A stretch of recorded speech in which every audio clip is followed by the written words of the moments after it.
Please, can you ask the teachers? Yep. All right. So, Thank you. I mean, the question, this was with the CTO of the company. CTO stands for Chief Technology Officer, right? So he was asking a very, I mean, I know this is funny, but this is what he was asking. He was saying, imagine that you have a triangle, and this is a question from CTO. Imagine that you have a triangle and all the triangle sides are the same, okay? And then that you have ant.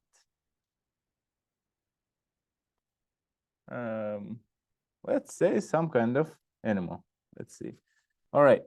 Let me get, for example, deer or whatever that is. Oh man, which animal should I choose?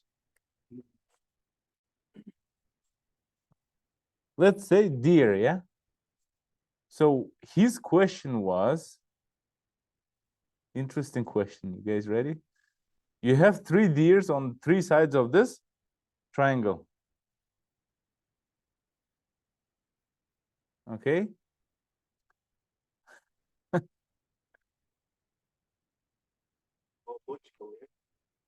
Yeah, it was a logical question, correct. And he said, these deers can go from, like this guy can go to right or left, and this guy can also go to right or left, and this guy can also go to right or left. So that would be something like this, yeah.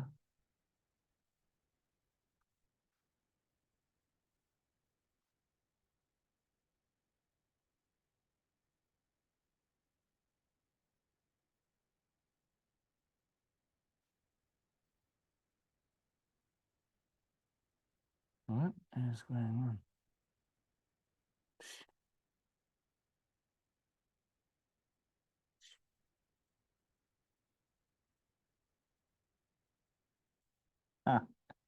I'm so sorry.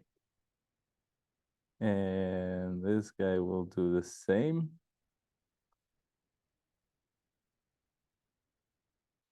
So he said each deer can go left to right, right to left.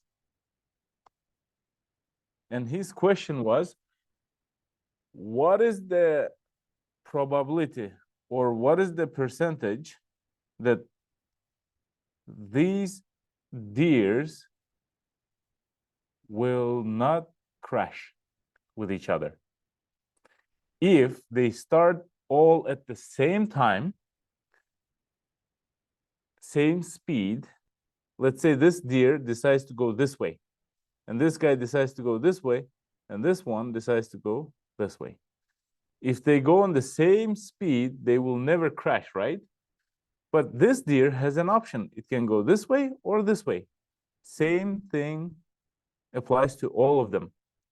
What are the chances of these deers crashing? 50? What is the probability? 50%? No. No. Okay. How much time do we have?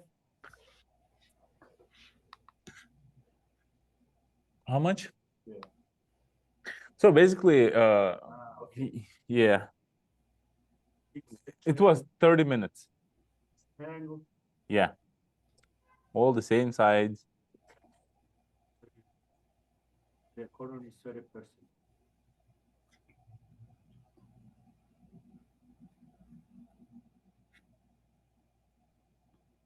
And I thought we answered the worst, but apparently the others did worse than us. We were asking questions like this. Hey, are the all angles of this triangle the same, right? These deers run the same speed, right? And do they only run to the right and left, right? Like we were asking all kind of questions. And then he said, these are all good questions, but your time is, you're losing time. So give me an answer to your logic. What is the chance what is the probability that these deers will cross or crash? So I'm gonna get to the chase. I'm gonna get to the answer. Basically, you have 3 deers, right? Oh, deer 1 has 2 options. Deer, by the way, not deers. Deer 1 has 2 options, same thing for all of them. Deer 2 has 2 options. Deer 3 has 2 options. So this basically means 2 to the power of 3, because you have 3 deers, each of them have 2 options. So this means 2 times 2 times 2. That will be equal to 8. Right? And then what is their chance of crashing?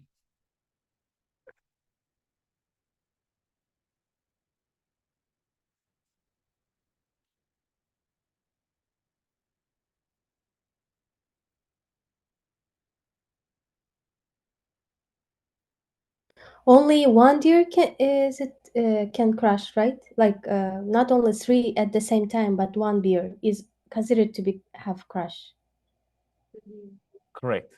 right? 2 deers. 2 deers can crash, right? Two deers.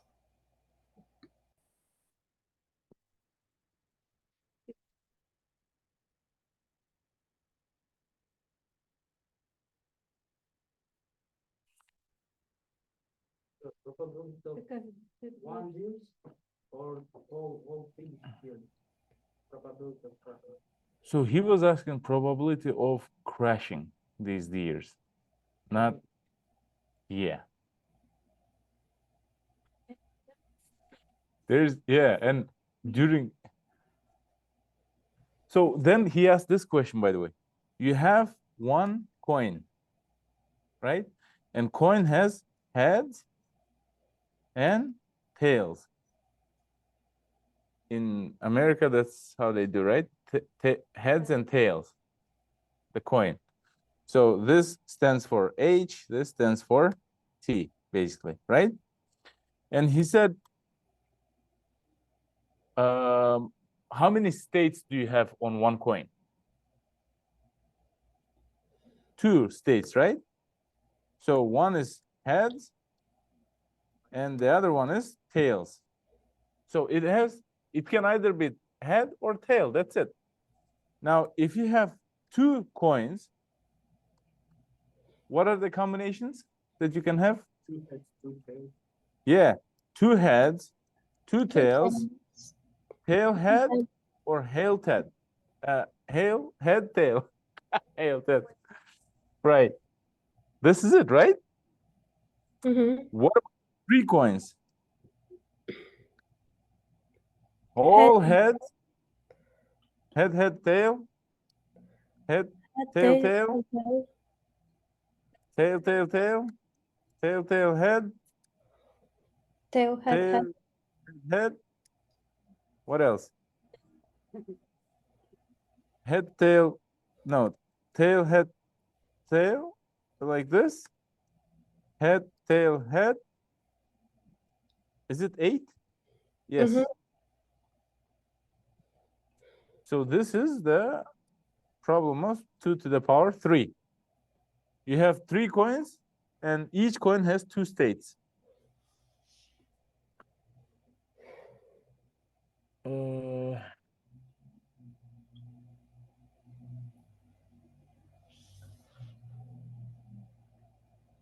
1 out of 8. What is your chance of getting all heads?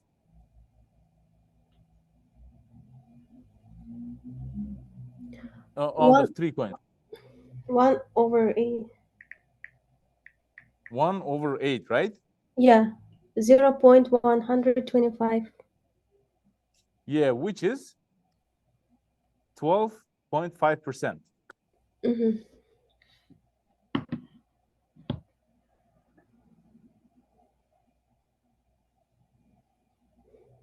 So that's exactly what the solution for the 3 deers. Oh, Right, left, each of them have either right or then left.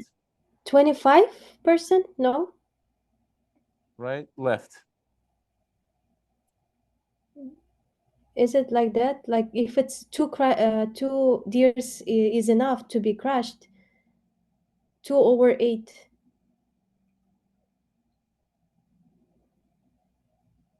2/8, correct?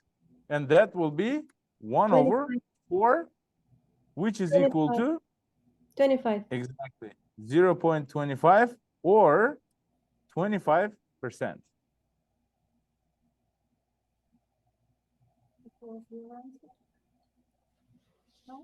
That was the ChatGPT answer. I mean, we were close, but since you don't do this kind of thing every day, since we're not mathematicians, we didn't know what to come up with. But the good thing is we were asking good questions and we were doing good ChatGPT. Mm, Sometimes it's not always about knowing the answer, right? But yes, this was tricky. good exercise. Mm-hmm. Yeah. Another one was about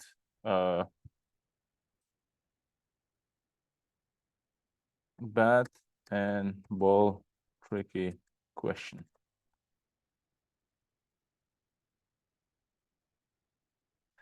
Yeah, let's say baseball, bat, and ball. So this, right? We all know baseball and the ball, right? Not this kind of ball, like this. This is called a bat. Baseball bat. This is a baseball ball, right? If the ball costs 10 cents, okay? Oh man, did you guys see the answer? Okay, good. If the ball costs 10 cents and the bat costs $1 more than the ball, then the bat would cost $1.10 for a grand total of $1.20.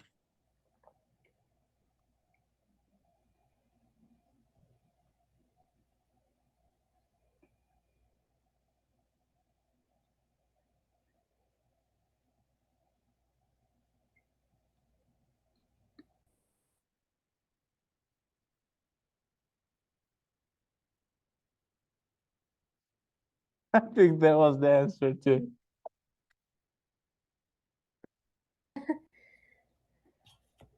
If the ball costs 10 cents,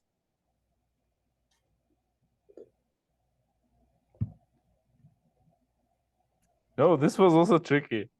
Yeah. The baseball ball costs 10 cents and the bat costs exactly $1 more than the baseball.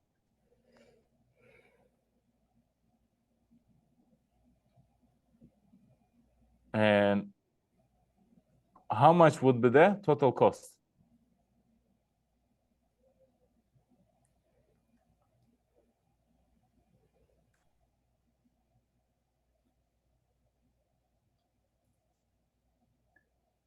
$1 plus 10 cents plus 10 cents. So 1 plus 0.1, I mean 0.1 plus 0.1. 0.1, $1.20. Mm-hmm. Why you made a one? I have a question. Why 0.1 two times? Yeah, Jolchi is asking a question here. Okay. Could you explain me, please, why you passing two times? Because the question says the ball costs 10 cents and the bat costs $1 more. So it's like a equation. One, let's say x is the ball and y is the bat, and we need to the price of the y is equal to x plus y. So x plus y should be equal to what? Should be equal to the total cost of the bat. Okay, z. So Yes. x is right now the ball, which is 0.1, Yeah. right? Plus one. Yeah. Plus 1 1 is equal to the cost of the bat.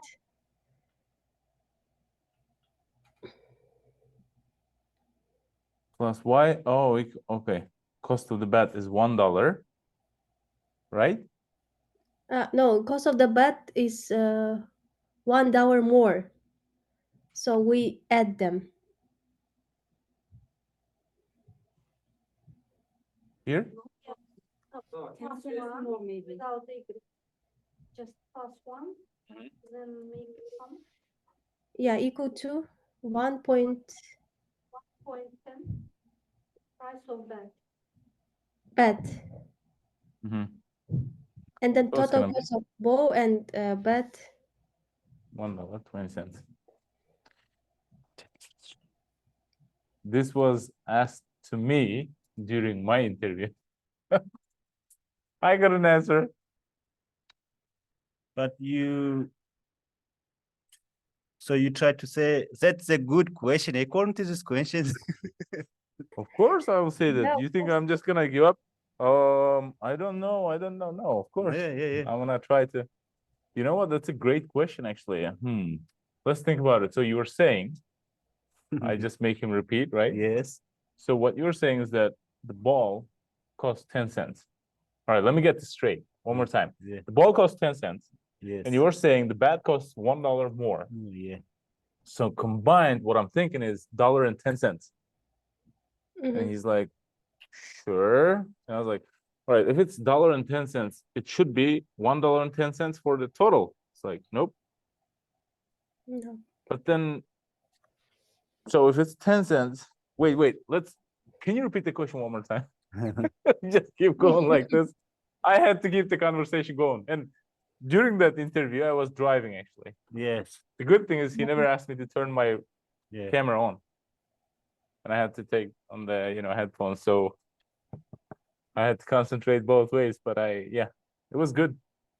Another tricky question was, not me, somebody was asked if there's no right or wrong answer to this, okay? They just want to see your way of thinking.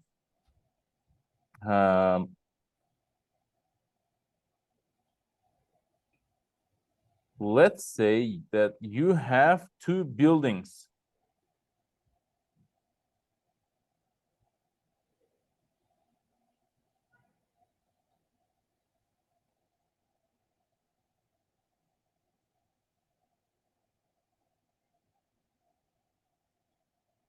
These are two buildings, and one of them is on fire. And you have so many people in here. Okay? Mm-hmm. Elevators don't work. Mm-hmm. It's burning. You can only take the stairs, but there's like 200 floors or 100 floors. Mm-hmm. You have to save as much people as you can. What would your strategy be? How would you save as much people as you can? I will give you a hint before this interview question. They were basically saying there's no right or wrong answer to this question.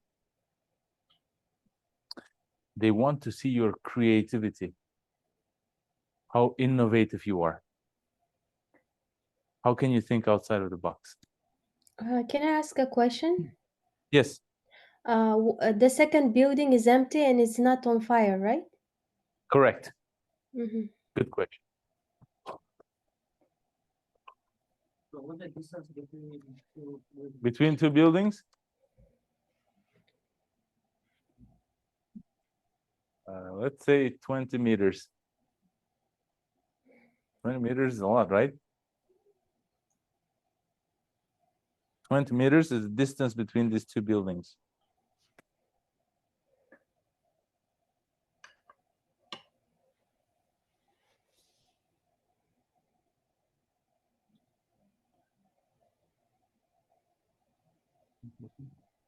So which part is building? Top or the actual building? Mm, bottom. Bottom first 10 floors are burning. But it keeps going up.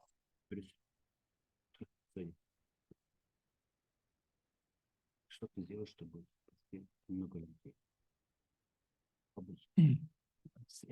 Тут нет неправильно. Every tool is available.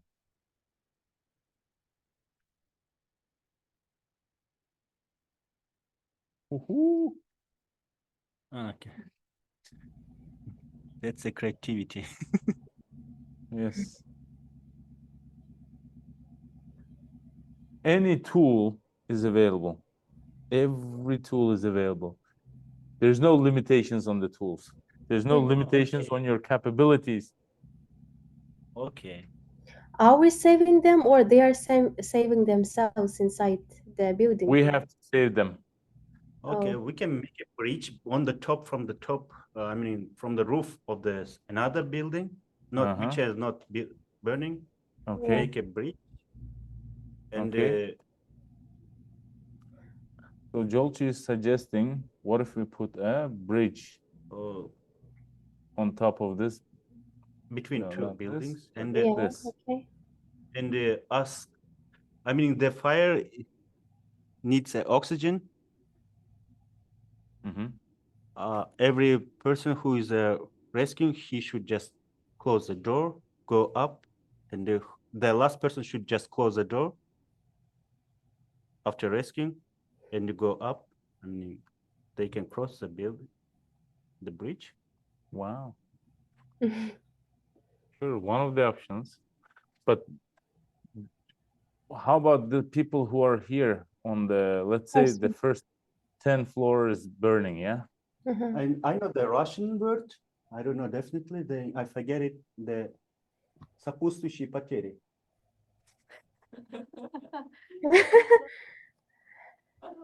We cannot Save everyone? Yeah, but we should try to save as much as we can. Yeah, that's the task, you're right. So from here, you are losing a lot of people. By the time they go up to the floor, this fire is gonna, catch up.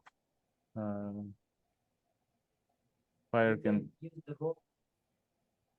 yes. Not mandatory to use the next building.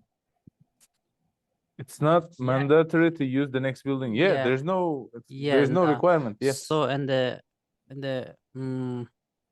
bottom side, they can use the rope, and they can jump, and others stage also can use rope, and they can jump to the next building. Rope. So what he's suggesting is person to jump with a rope, right? No, who is there on the bottom side? They can use the rope. Yes. To jump down? Yes, jump down Okay. with the rope. So these people can use the rope to Yes. get down. Yes. Okay. And the next, the who is on the half, they can use a rope or the how is it? Bridge. Lessons. Bring Jolchi's bridge back here. Okay. Yes, in the next window, not on the top. Yes. Each window can use the Long bridge. not bridge. It's like lessons. Oh, okay. They Ladder. can, yes, because if they will use each window, they will transfer more faster than they Now let me take off the limitations. You can pick to be Superman, Batman, Iron Man. Who else? The Magneto. Who was that? The on X-Men, the character who can control the Magneto. Spider-Man also. Spider-Man. Yeah. So they can use their assistants, right? Or no? Yeah, you can become anyone, by the way. So we can just call the 911 and they will send us the helicopter. So basically, with this question, the guy who went to interview, that's what he said. What I can think of is, since I can become a Superman and go bring the big slide, put around the building and tell people to just slide down. Another guy said, why make them slide down? Just lift the whole building, go dip it in the ocean a little bit and bring. So there's no right or wrong. Just think. Yeah, think outside. Oh, another. There's no limits, basically. Just destroy this building. Why not? Oh, no. That's not it. All right. With the Java, where did you guys stop? Who has what questions do we have?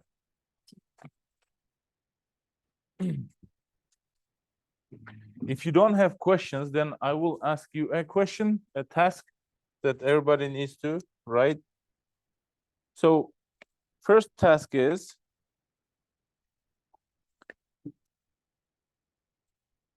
you guys ready? So this is what we need to do. Our task is task number 1.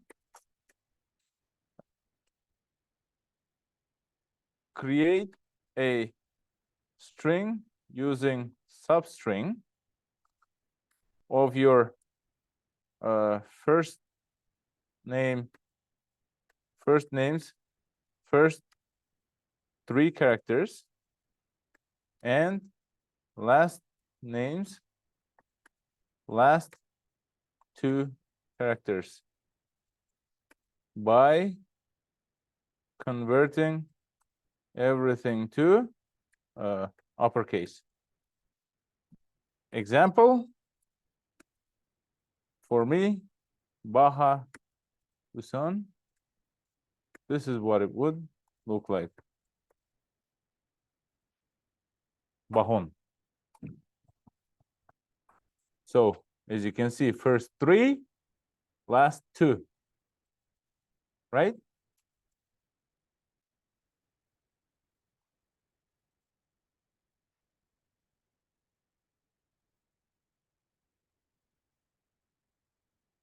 All right, I give you 5 minutes to complete this.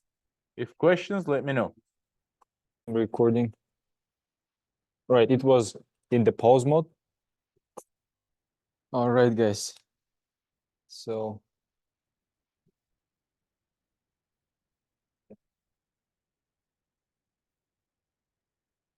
all right, guys. How are you? Are you good? Yes. Yeah. How was your practice? I'm good. I just had something. I was busy for 15-20 minutes. Okay, guys. So make sure, guys, you're done with your practice task. We are moving to a new topic that we unfortunately didn't start yet yesterday. Online students, can you see my screen? Yes, we can. All right. So today's topic, guys, is introduction to if-else conditional statements. Make sure you close your practice tasks, guys. It's a new topic. Before that, did you create inside IntelliJ IDEA a new package by any chance? Yeah. And what was the day for your package? Day 21. Okay. Do you have day 20? Yes. Create day 20. We are going to work in the day 20, guys. Because today it's day 20. Yes. All right. So introduction to if-else conditional statements. Some of you already know what is if-else. Some of you might not, because we discussed it yesterday. Can you give any case of if-else conditional statements from your life, from today? Yesterday we discussed from yesterday's day. How about today? Today I had this condition. Let's say I've had a chance to not when, just some example from your real life. For example, for me, I had a condition. I needed to choose between two things, either to help to my friend or not. And I helped him. How about you guys? Do you have any conditions from today, from your today's life? Yeah? Yeah, Today I had two conditions two conditions. Okay. to make money. DoorDash. Okay. Making money, DoorDash, delivering food. Or to go to bank, bank building. All right. To ask for some help maybe, or to print your bank statement, or to withdraw some money, right? Yes. All right. It's also a condition. There could be this condition. Like if it's gonna be this way, it's gonna be more appropriate. Let's say you have $5,000 in your bank account, yeah? And then you want to have there 5,500. You have a condition. If you have less than 5,500, then you go and work. If you have more, then you go to bank to withdraw them. So this is now a condition, real condition. All right. Do you have any condition? Yeah? Today we overslept with my little daughter. Okay. And there was condition go to school or no, or stay at home. But we decided to go to school because to stay at home she will just playing or do something. It was also condition. Okay. How about any other example? Tim, did you have today a condition? Condition that changed your decision. There are two decisions that might be. Guys, just I know it's not very good. Let me answer one call. Just a few seconds. Hello?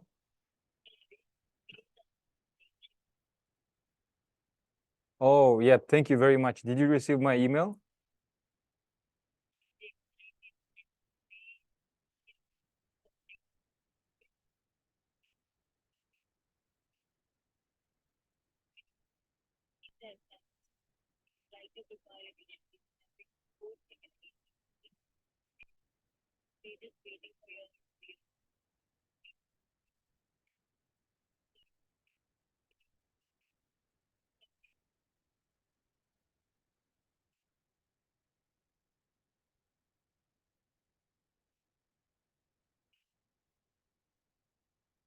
Mm-hmm.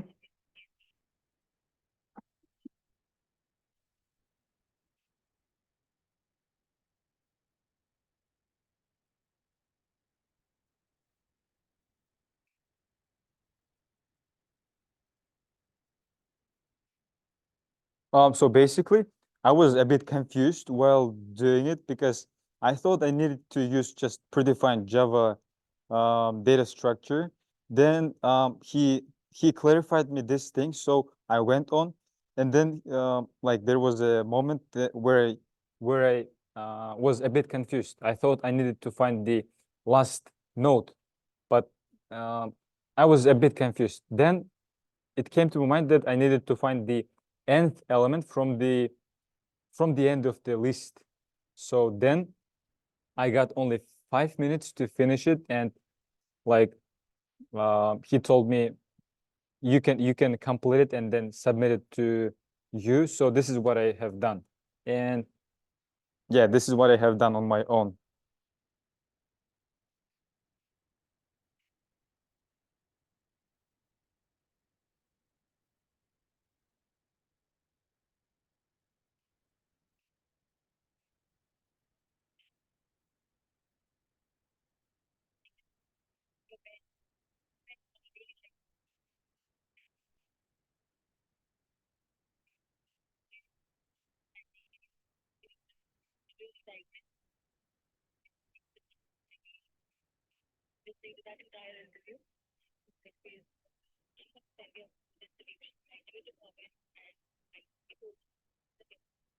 All right, so all right, so I should wait for hear back from you or from the Tarun?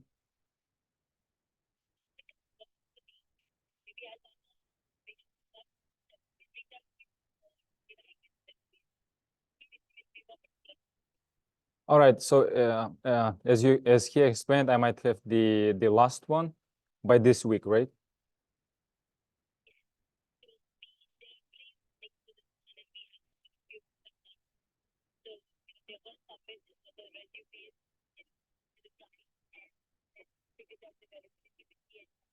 Mm-hmm.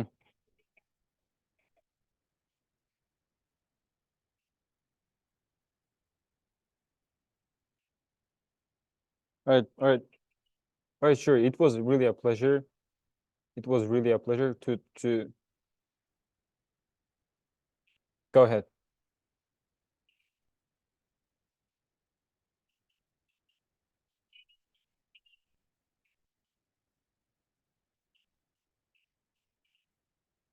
Um, no, actually no, because I really like the opportunity from you guys. That's why I'm giving more towards this one. And the way you work, guys, the Tarun, you are really hospital and friendly because Tarun is supporting me from the really first steps. So yeah, as long as I know the next slot available, I'll be preparing for the next one.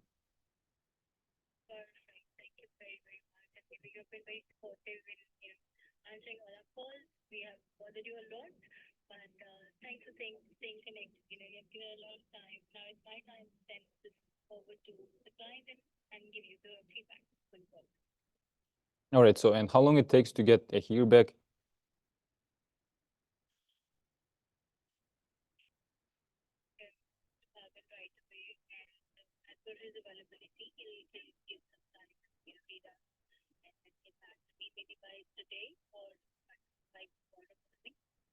All right, sure. Yeah, I'll keep posted with Tarun.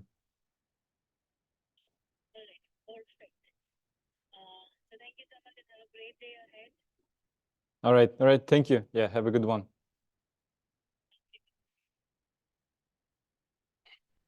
All right, guys. So where did we stop? About conditions. About conditions from your real life, right?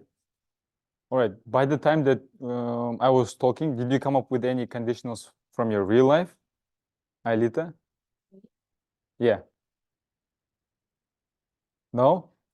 But do you remember how Ulanbayke told us that every day we do 30,000 conditions?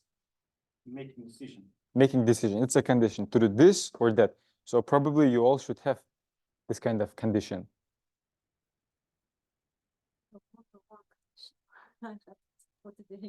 Yeah?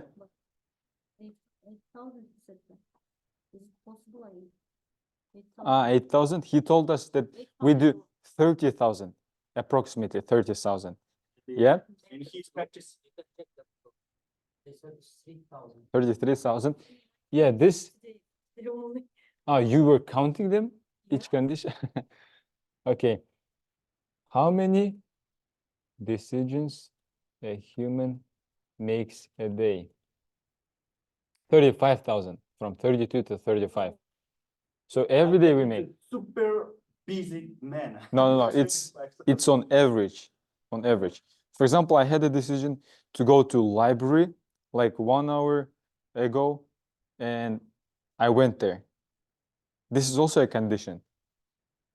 So come up, guys. Maybe if you didn't have today, you can compose something. Like I had a chance to go to some event concert, but I didn't go because I like your classes, like something like this. You can compose. Can I say? Yeah. Yeah, I have a today I had a chance to go to ENT doctor or not, and turns out it didn't cover my insurance didn't cover the service, so it was higher than I expected, so I decided to not to go to that specialist. All right. All right. This is the good condition. So whenever you make a decision between two conditions, there is an outcome at the end. For example, guys, let's say if I was sick today, then probably class would be substituted by Mr. Baha, right? Not by me. If I was sick today, then probably I will be absent for 2 or 3 days because it takes time to get recovered. All right, guys. So conditional statements, they're really important in Java. Really, really. And this is the structure of basic conditional statement. Here we have a condition. Throw any conditions, guys. For example, if, let's say, if I have $5,000, I'm gonna buy, let's say, my friends something. If I have $5,000, something is gonna happen. Else, if I don't have, and let's say this is the basic structure of if-else conditions. If and else. So if, let's say, if we have, come on, guys, let's come up with something. Nothing comes to my mind.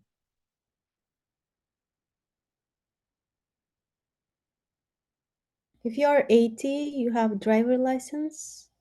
Oh, okay. If you are at least 18, you can vote, right?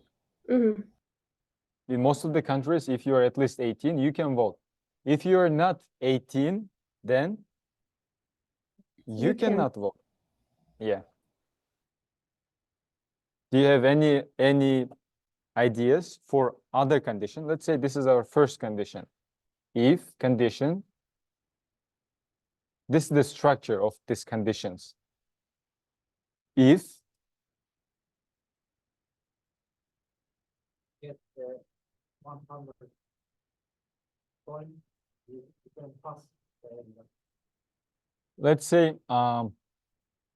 there is an yeah, if you get let's say at least, if you get at least 70, then you pass the exam. If you didn't get 70, if you get less, there are only 2 ways. If you get 70, you passed. What if you don't? You failed, yeah. Today we're going to learn the simple structure of if-else, the basic form. If and else. Here we have always only 2 outcomes, only 2. But on Thursday, we're going to learn the one where we could have 5 outcomes, maybe 6. If you have 70, then you pass the exam. If you have 80, then you pass the exam and you get a bonus, for example. Or if you get 90 and more, then you passed and you, let's say, receive something as a gift. So in the next lesson, we're going to cover more complex if-else conditionals. But today, only, yeah, where we have 2 blocks. This one is called a block. This one is called a block. This is an if block. Let me make it bigger. This one is if block. This one is else block. If you get at least 70, you pass the exam. Else, you failed the exam. You passed, you failed. All right. Next. So where is it?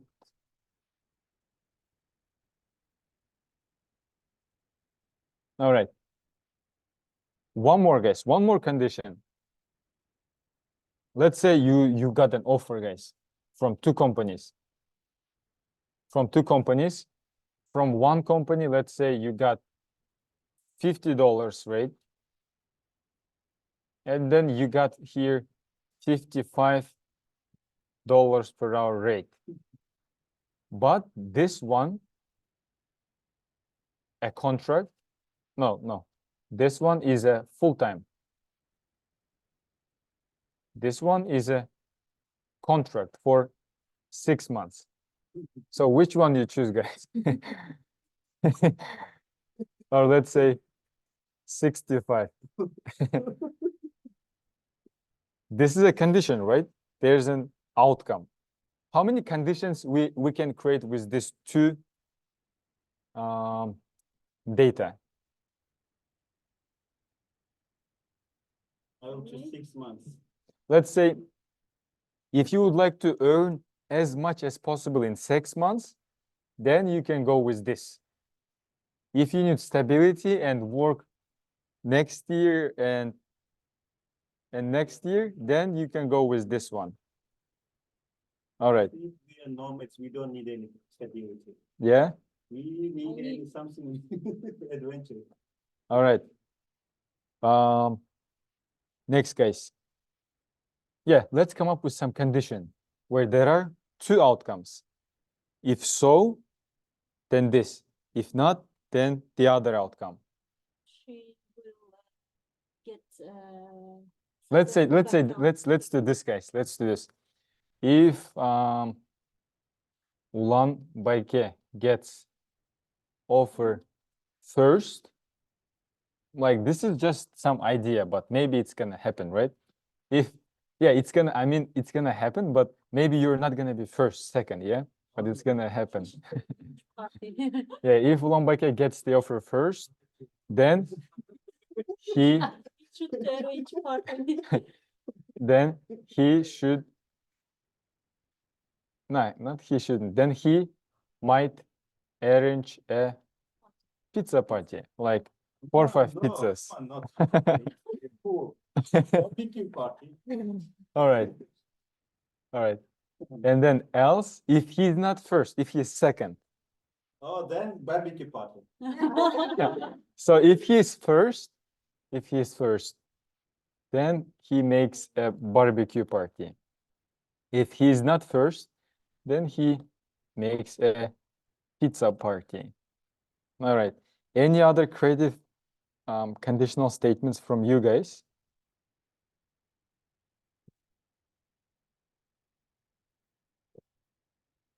Ladies first. If All right. you will get a good background check. All right, you can- let's forget about the offers and let's move to the other thing. And If he buys a car for a credit, then his credit score goes up, right? Else, if he doesn't buy a car for a credit, his credit score stays the same. zero. Like it stays the same. All right, let's come up with one more condition, guys. If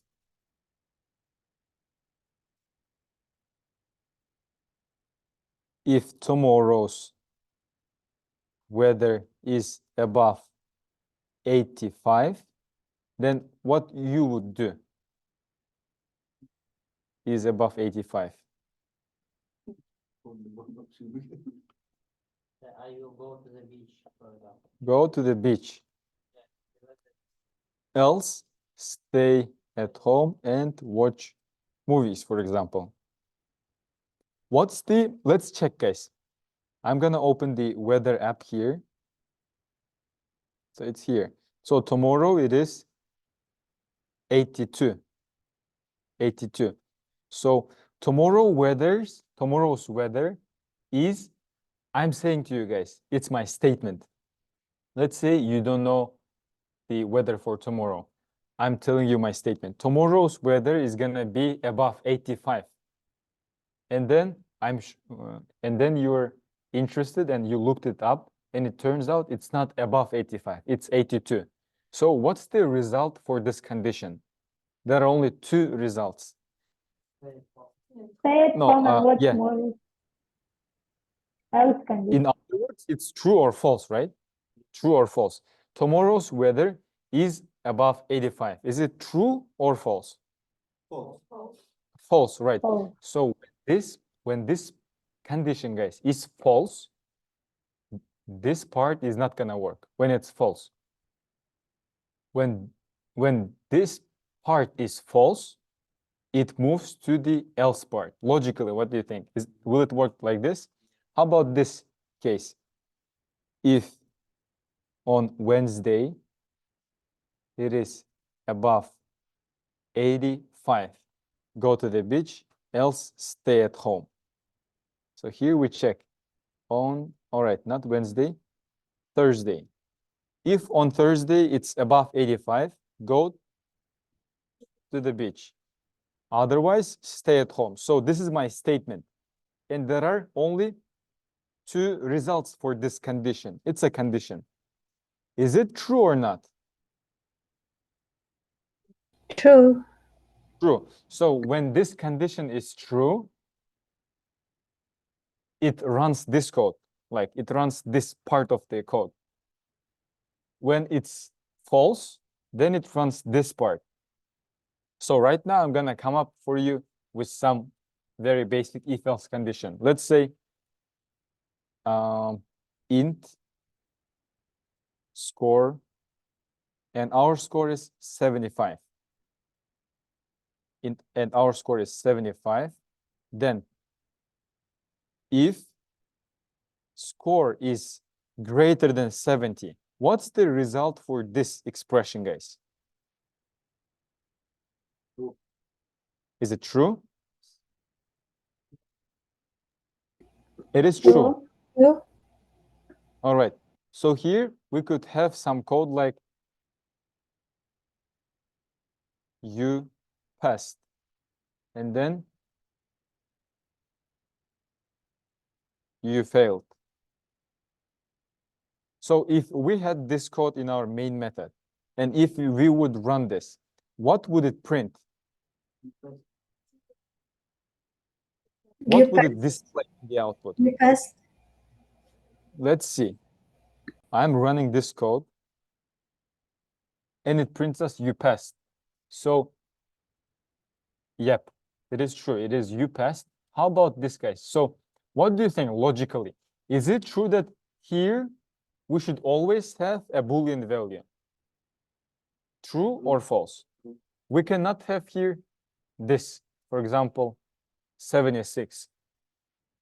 What is 76? It doesn't mean something. It's not a condition. The condition is something like if the score is greater or maybe less or maybe equal to.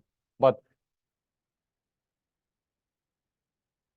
is it true that if I write here score, it's the same as if I write here 75? No. Yes. Is it the same if I write here score? It is. It is. Score stores 75, and it's not a condition. If I say you 75, for example, is there a like two-way result? No. But if I say if the score is greater than 80, now we have two-way result. It might be you passed or you failed. So here in this place, there should always be a condition, always. So we can create our condition. What if, guys, if I do this? What's going to be displayed in the output in this case for this code? Okay, raise your hand if you think it's going to print us you passed. Raise your hand.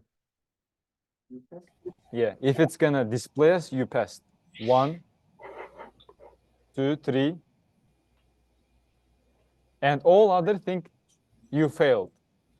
All right, let's check, guys. So what's the value of score? What score do we have? 75.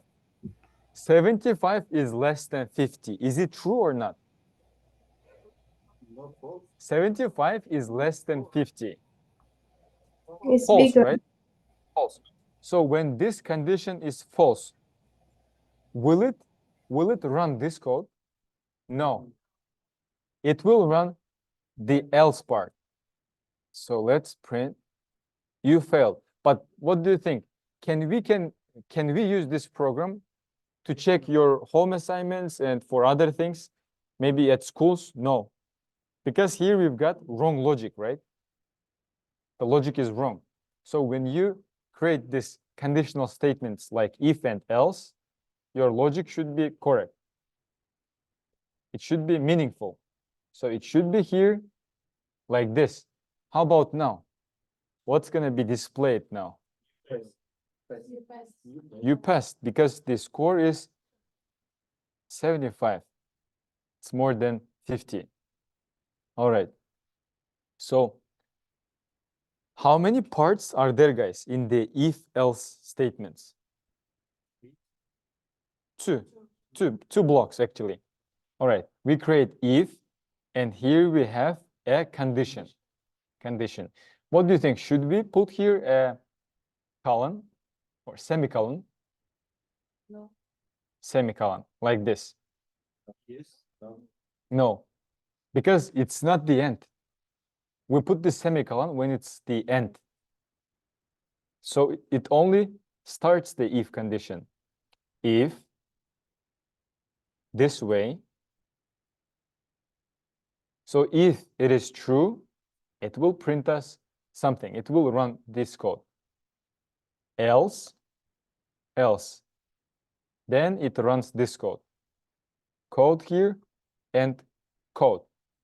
Like normally, guys, do you have a logical explanation for this? Why we don't have here a parenthesis with a condition? We never have this parenthesis with a condition for else. We never have. Do you know why? That's not a method? Or what? No.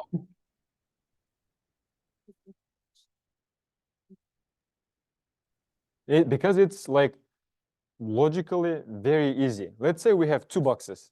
Yeah, there are two outcomes. Let's say we have two boxes, two gift boxes. One is empty, and the second one has newest iPhone, let's say 16. And then you open one box, it turns out it's empty. So do you need to check the second box? No, you don't need to check. You know that there is iPhone in the second box. All right.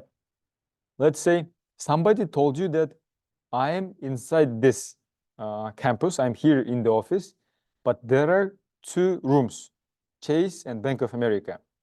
And then you open the Chase, it's empty, no one is there. Then where I could be if I'm not in Chase? In Bank of America, right? Yeah, there are only two. So when we have this thing, then we don't need the condition. All right. So let's open the presentation. If else statement. All right. We never put a semicolon here and never put it here. And we never put it here or here. Never. So we can put it somewhere here inside the code. All right. Can I call this part as a block of, like as a body? This part that I selected as a body. Can I call it body? Can I call it body? What do you think? No. Code is the body, right? Yeah. What we have, important part. Can I call this part as a body? This part. Yeah. Body is the code inside this curly braces. It's the block of code, this block and this block. All right. So what is it if not body? If not body? Now this one can be like condition part. Condition part. So this, if you need to call it all, it can be called as a conditional statements, this two. This one is if condition. This one is else condition. Next. So, all right. What do you think, guys? If I have this int, let's say salary equals, let's say 2000. And then if I put this variable here, will it be a correct conditional statement? No, because if I say you 2000, then what is the result, right? What's the outcome? It's just a word, right? It's not a statement. I can say you iPhone. What iPhone, right?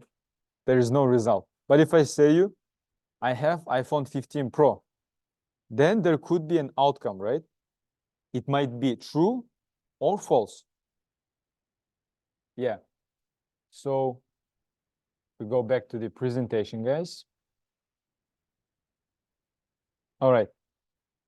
How can we get what are the values for Boolean variables, guys? What are the values for Boolean variables? True, false. True or false? There are only two. And how can we get this? How can we get a Boolean value? How can we get a Boolean value?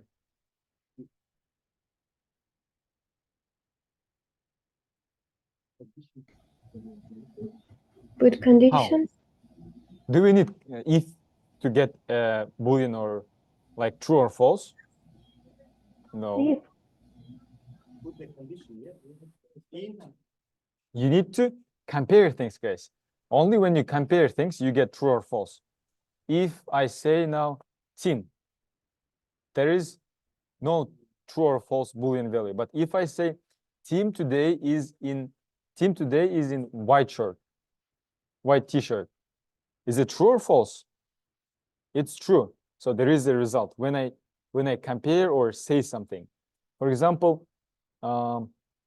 let's say this screen has, like I have here some screen, or this screen, guys. This screen has like 50 maybe inches, like in diagonal. It might be true or false, right? Only when we compare, only when we measure it, we can figure out whether it's true or false. All right. Let's say, guys, we have these variables, int a50, int b30, and let's say we have this string, word batch 2. How can we get Boolean values from these variables?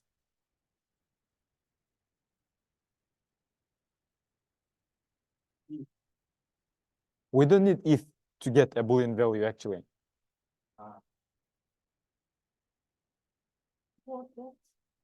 What? For example, this method, guys, word ends with 2. What will it return? For example, this word ends with 5. What's going to be the result for this check or comparison? It is? It will be false. Is it true? False, because it ends with 2. All right. How about, all right, come up with other, guys, examples. Word dot contains. I would like to get true. I would like to get true as the result. A. 50. Just more than 5. What do you mean by more than 5? So we have this word. This is the value of variable word. 2 or A. Or let's say CH. What's the result for this check? It is true. All right. How can we get a Boolean value using these two variables, guys, A and B?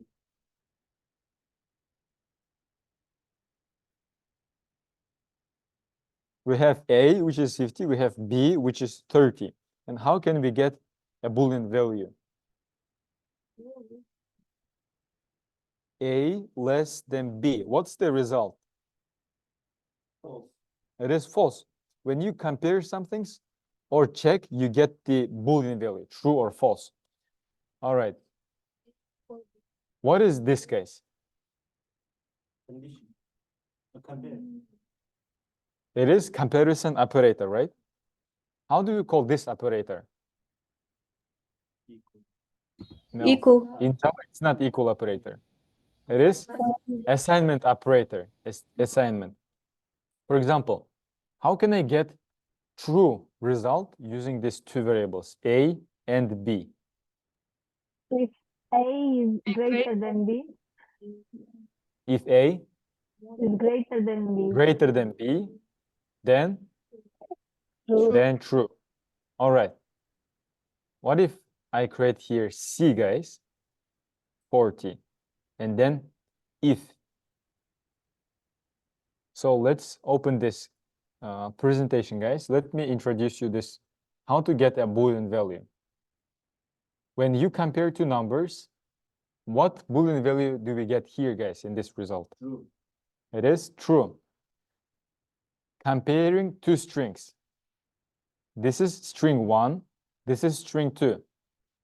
Equals method. What's the definition for this equals method? What does it do? What do you mean by Boolean? What does it do? No, I mean, what does it do? What's the result? It compares, guys. It compares two strings. This, what does it do? And the result is false. How about this case? Destination. False. False. True False. or false? True. It is false because It's they're not the uppercase. same. This one all in uppercase letters. This one is in lowercase. How about this? Check a string object. The True. Boolean we get is true. True. We have here ing. And how about this one, guys? True. Yeah. And these checks could be used, guys, to, and they're used in the hood inside the websites. When you write your password to register at some website, they ask you to write there at least 8 characters, right? 1 special character and maybe 1 number. So here you can check. If it's less than 8, your password is too weak. If it's 8, it's good. If it's greater than 10 lengths, then your password is super strong. Nobody's gonna hack you. So this is how we can get a Boolean value. All right. All right, guys. So let me first show you this comparison operators. Comparison operators. From this list, guys, I'm sure you know, or maybe some of you already knew. Here we've got extra operators like equal, equal. This is the equal operator, guys. When it's only one equal, how do we call it? Assignment operator. This one, equal to operator. Right. Here we've got two variables, guys, x and y. X and y. What's going to be the result for this example? False. False. Not equal to, guys. This one is also very new for you. Not equal. X and y, are they equal? No. No, they're not equal. So when I say you guys this statement, this is my statement. 50 is not equal to 35. Is it true? True. Yeah, this is how you can say not equal to. Greater than, we know this operator. Less than, and there is another operators, guys. Greater than or equal to. Less than or equal to. All right. So this both are true, guys. Both are true. Let's check. 50, is it greater than or equal to 35? True. One of them should be right. Is it greater than 50? 50, like 50, is it greater than 35? Yeah, it is true. What if I do here 50 and 49? False. X greater than or equal to Y. Same answer. It's still true. What if we do here 51? Is it still true? False. Now it's false, right? What if we do here 50? True. It is true. It is true because here we've got two operators. It can be greater than or equal to. So here 50 and 50, they're equal. Let me return to this numbers, 35. All right, let's check the second one. X is less than or equal to Y. Is it true or false? False. It is false, right? It is false. So X, 50. 50 is less than or equal to 35. Double false. Yeah, both of them are false. What if we do here 35 and 35? True. X less than, like 35 is less than 35. Is it true or not? True. True. It's not true. X is not less than Y. When we get back to this operator, X less than Y, is it true? False. False. What if we do here 24? X is less than Y. True. X is less than Y or equal to. True. All right. What if I do assign this? True. It is true, right? And the second operator is returns us true. Let me return these values, 50 and 35. 50 and 35. All right. Let's, guys, inside the day 20. All right. Inside the day 20, create a class called test. Create a class called test and write there this very basic code, guys. Create a class test and write this. So your fingers memorize this if-else conditional statements.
Have you done, guys, with it? Not a shortcut for if else. No. If you type if else, Let's try this. If, and there is a shortcut. So it creates this if, but there is no shortcut for if else. If and if n. So there is a shortcut, but you cannot quickly create it. Like you cannot create this whole if and else. But like if you have your time at home on your own, you can create these shortcuts yourself, guys. Like I can create some shortcut to create this code. You can learn at home how to do it. You do it somewhere here in the settings. All right, shortcuts, they really make you write code. Like they save you maybe, let's say you write code.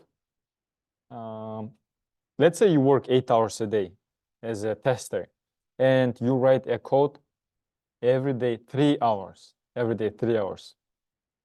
And let's say you are just average user. You type and your typing speed is about 30 words per minute. And it will take you 3 hours. But if you type faster, like Tim, it's gonna be 2 hours only. And if you know shortcuts, maybe it's gonna be 1 hour and 30 minutes. Shortcuts, they save us time. So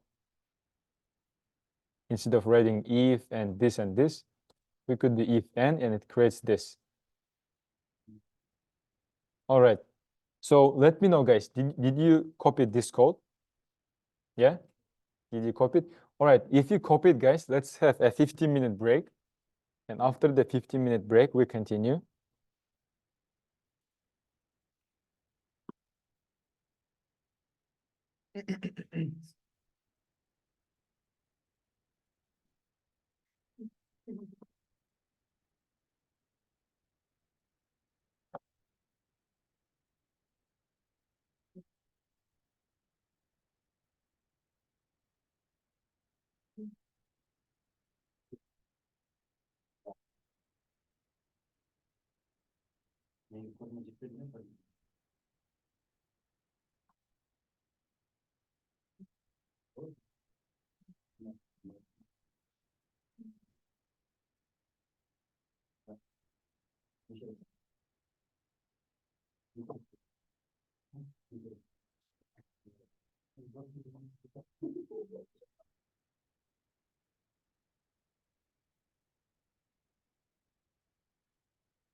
Короче, я так и подумала.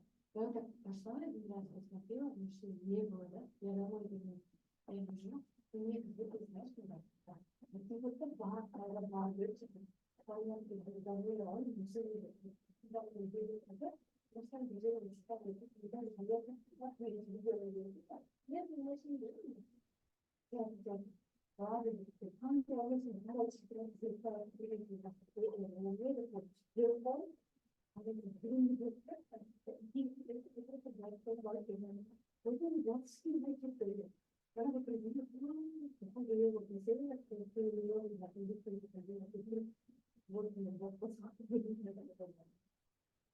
нет, вообще не мама, да, да,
Я по вашим рейтингам девчата попадают.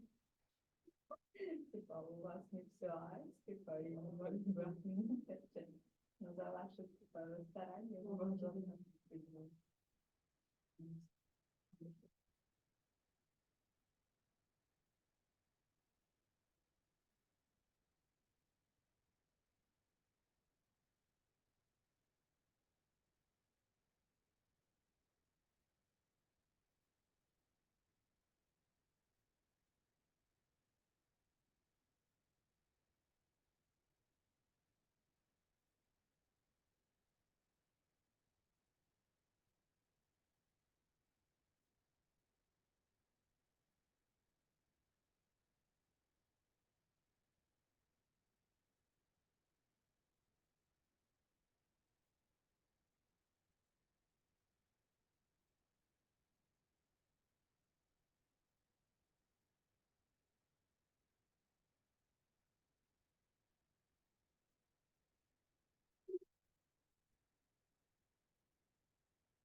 How many hours do you sleep, Saturday, if it's not a secret?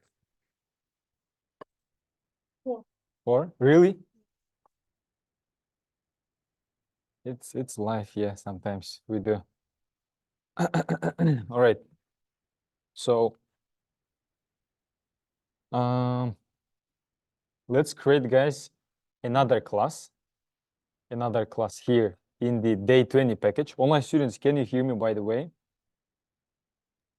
Yes. All right, let's create here in the day 20 another class called, let's say, this multiple conditions. Call it multiple conditions. Multiple conditions. The class name is multiple conditions.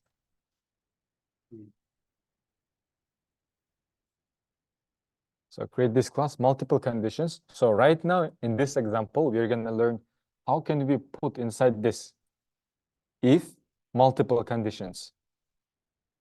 All right.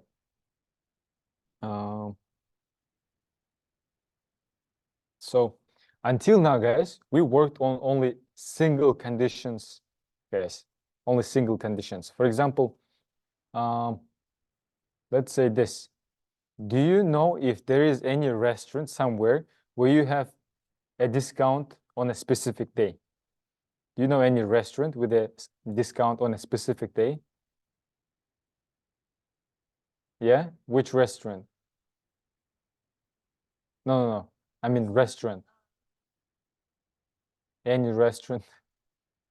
Yeah. Where you get a discount on a... Yeah. Special hours, yeah? All right. So let's say, guys, if it is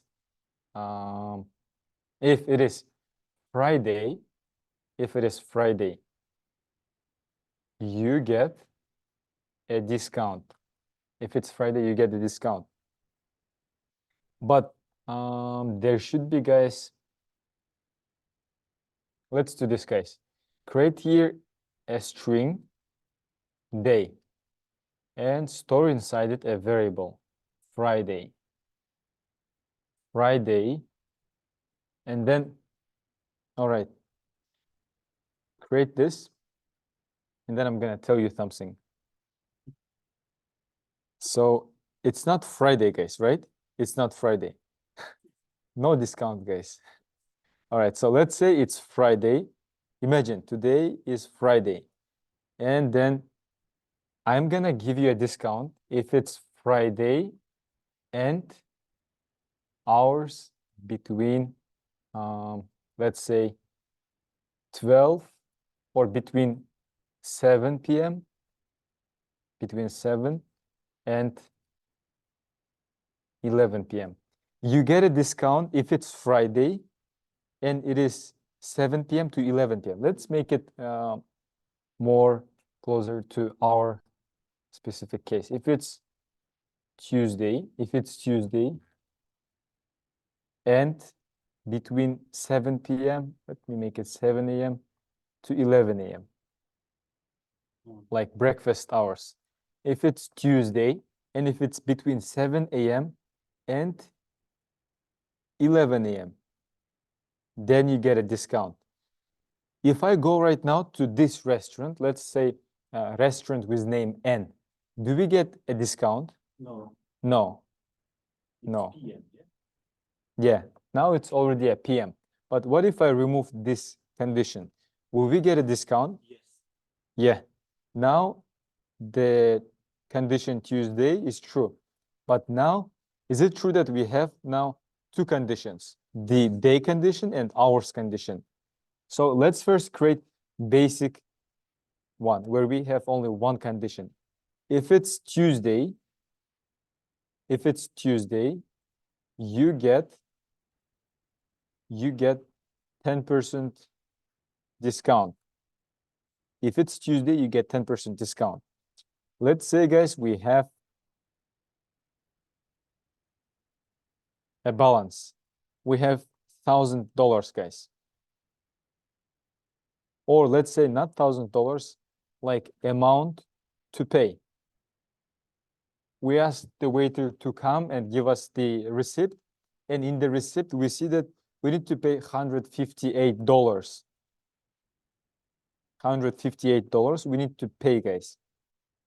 And if we subtract from 158, guys, 10% discount, how much is it gonna be? If you subtract from $158, if you apply 10% off, it's gonna be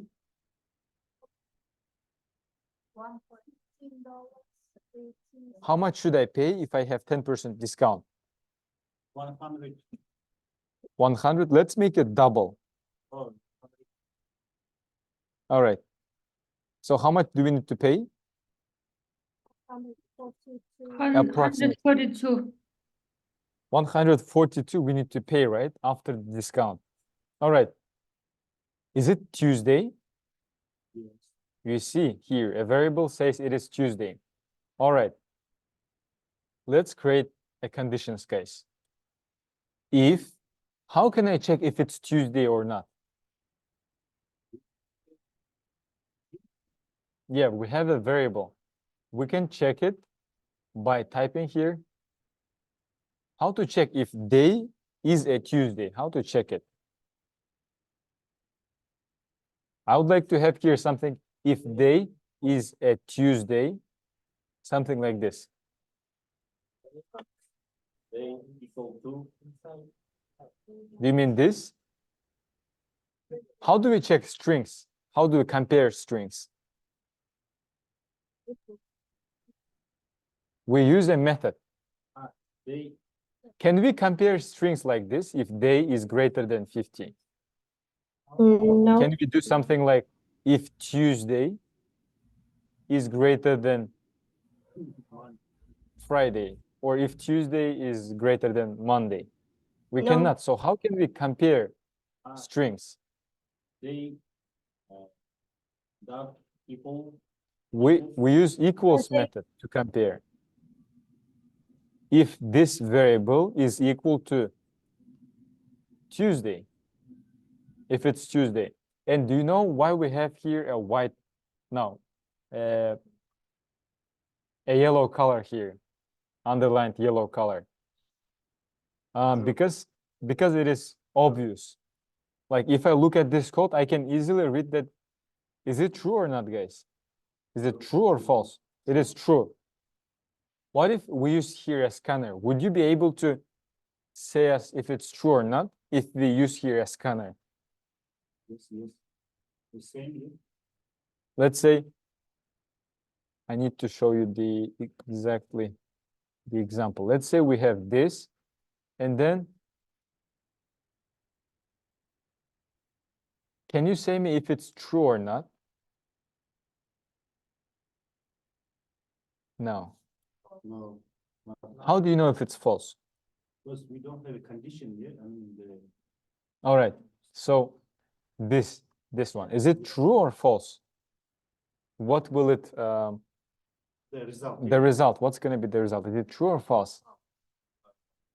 No. How do you know it, guys? Nothing. It's gonna be obvious only after I enter the day, right? Only after I enter. Before it, we don't know. It's unknown. So here we don't see yellow underline because it's unknown. We don't know the result. But if it's easy to identify the result, to find it, then it's gonna be a yellow here, yellow line. So let me write here system out print line high. All right. If I run this program, guys, what do we expect in the output? High. All right, let's try. All right, let's run this. High. It prints high. Let's make this, guys, Monday. What it prints now? Are you sure? No. It is high? False. It's a high. It will be the same result. Guliza, what will it print in the output here? What will it display? Just high, just high, right? Let's run it. it prints nothing. It prints nothing. Why it didn't print nothing? Yeah, variables value is Monday. Monday equals to Tuesday. Are they equal to each other? Are they equal? No. They're not equal. So the result here is false. It is false. That's why it's not printed. I'd like to make it like this, guys. If it's not Tuesday, print me. Let's do this. Hello. If it's Tuesday. If it's not Tuesday, print me goodbye. If it's not Tuesday. Else. We need else. We need else. If it's Tuesday, print me hello. Else means, okay, if it's not Tuesday, display us this or do this thing.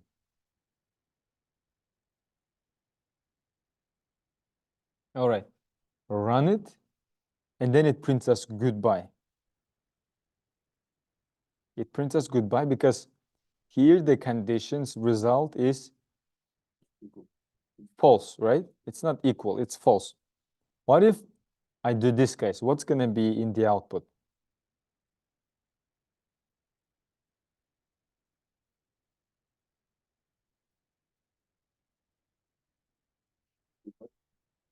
Let's run it.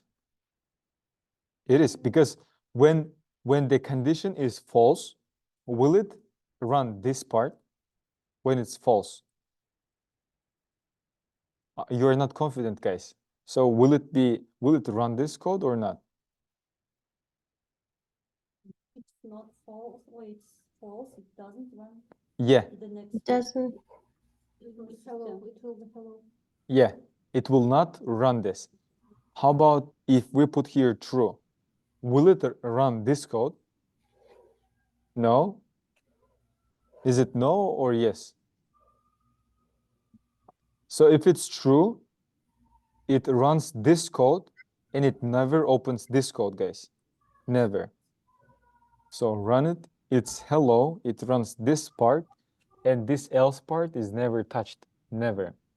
All right, so if day is equal to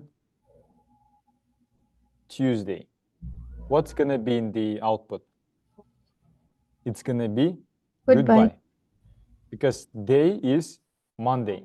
They're not equal. What if we change it to Tuesday? It prints hello, right? Here we've got only a single condition, guys. Single condition.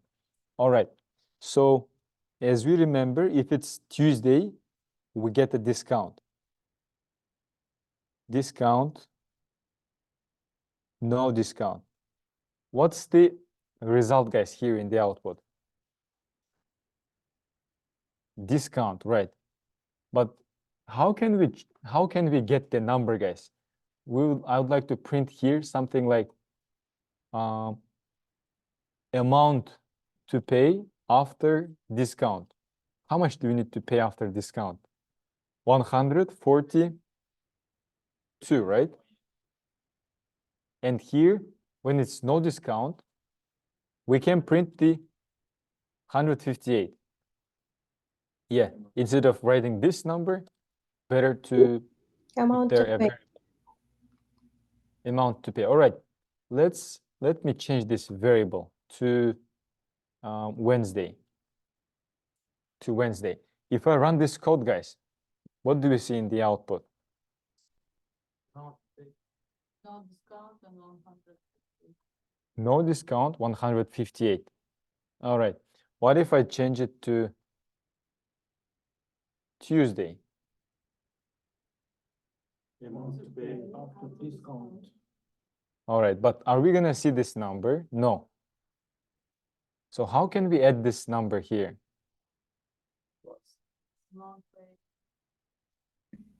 Another thing, guys, in this, how do we call this part? This part inside this curly Body. braces. Body. This can be called as body or, yeah, body. Body of the if. Inside this if, guys, you can do a lot of things. You can create a variable here. you can create here a string. You can create here a string. You can create here another scanner. So you can create objects, variables, but you cannot create here a main method. You cannot. You cannot create here a class. So you can create temporary things like scanner, day variable. All right. So we have this double amount. What do you think? Can we use this amount to pay here inside the body? Yes. This one. Yes, we can. Let me check your logic, guys. I create here a variable int number 30. Where this variable is created, guys? Inside the if, right? Inside the if. What do you think? Can I access this number here outside the if? No, because it is created only for this if. For this if. Here, if we try to access it, no way, we cannot. But why we can access, guys, this? Where is it?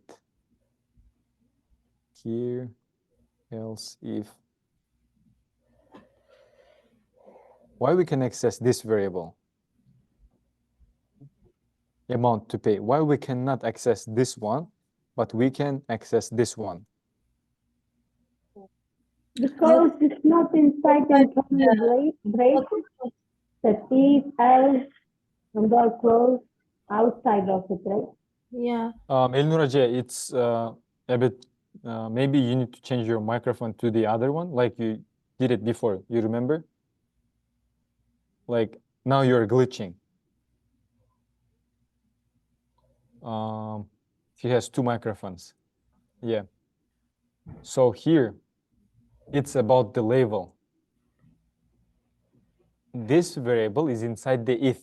They're not in the same on the same label. But this variable and this system out print line, they're in the same label. Look at here. They're on the same label. This one goes inside the if. So it can be accessed only here on this line. All right. So we run this program and it should print us 142, but it's not printing. So how can we solve it, guys? We give the To print here 142. before system out.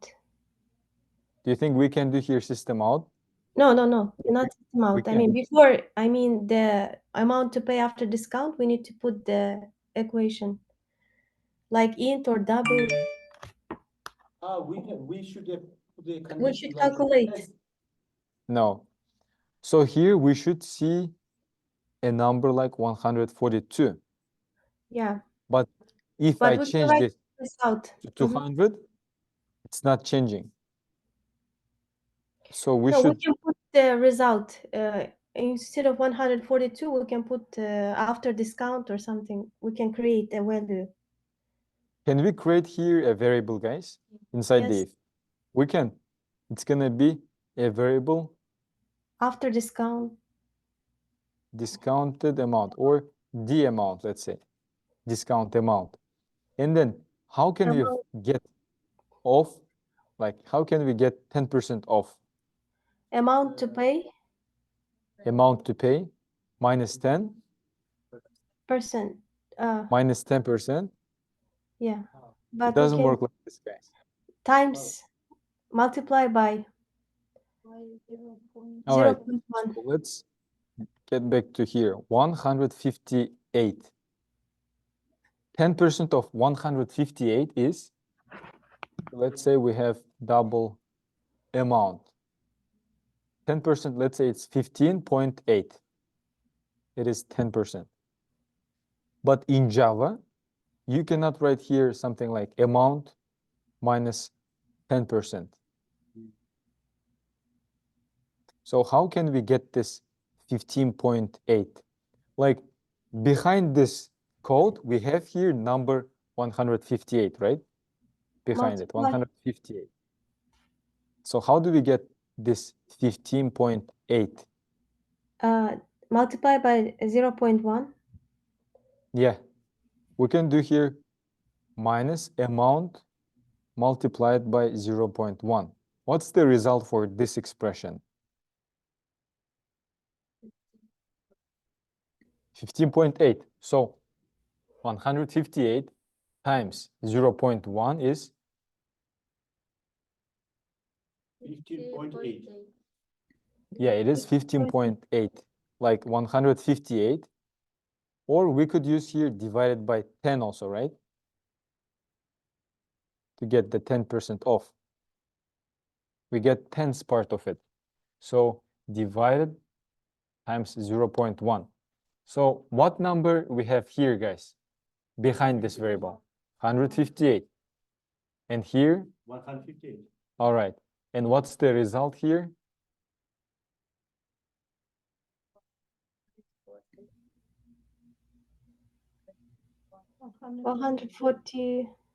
$141.2. 141.2. This is the result. So let's apply it here, guys. How can we apply it here? I can run the expression here, but it's gonna be more readable if you come up with a variable, if you make calculation there, and here you use just a variable. Multiply So- by 0. Amount paid, amount paid, multiply, divide. 0.1. 0.1. And then here you can use The amount. the amount. Let's try. 142.2. So we were wrong. It is 142.2. This is after the discount. After the discount. All right. We need to pay 158. But let's make discount this way, guys. If it's Tuesday, and your amount is more than 200. Now, how many conditions do we have here? Let's say it's Tuesday, and I got my receipt that I need to pay. No, my amount to pay is 200. We eat out for $200, and then do we get a discount? If it's Tuesday and Don't have. they bring you a receipt that you need to pay $200 or 200, let's say 150. Do you get a discount? No. When it's less than 200, you don't get a discount. You get discount when the amount to pay is more than 200. If it is 158, are we eligible for a discount? No. No. If it's 210, yeah, we can get the discount. But when I run this program, will it apply the discount, guys? Will it apply the discount? No. It will apply this discount. So Why? It's I- 158, right? yeah, it's not 200. So it's still giving us a discount, right? Because of It Tuesday, should- right? Yeah, because here we have only one condition. If it's Tuesday, give me a discount. But here we've got two conditions. So we should modify this part this way. So now we're gonna learn this logical operators. Let me show you one of this. If day equals to Tuesday, and here how you can add here two conditions, and amount to pay is greater than 200. So now if you run it, no discount. Here we can add multiple conditions this way using a logical operator AND. This is an AND operator. If I remove this, guys, will we get a discount? Yes, because we have only one criteria for this discount. it's the weekday. What if I do here 120? Do we get a discount?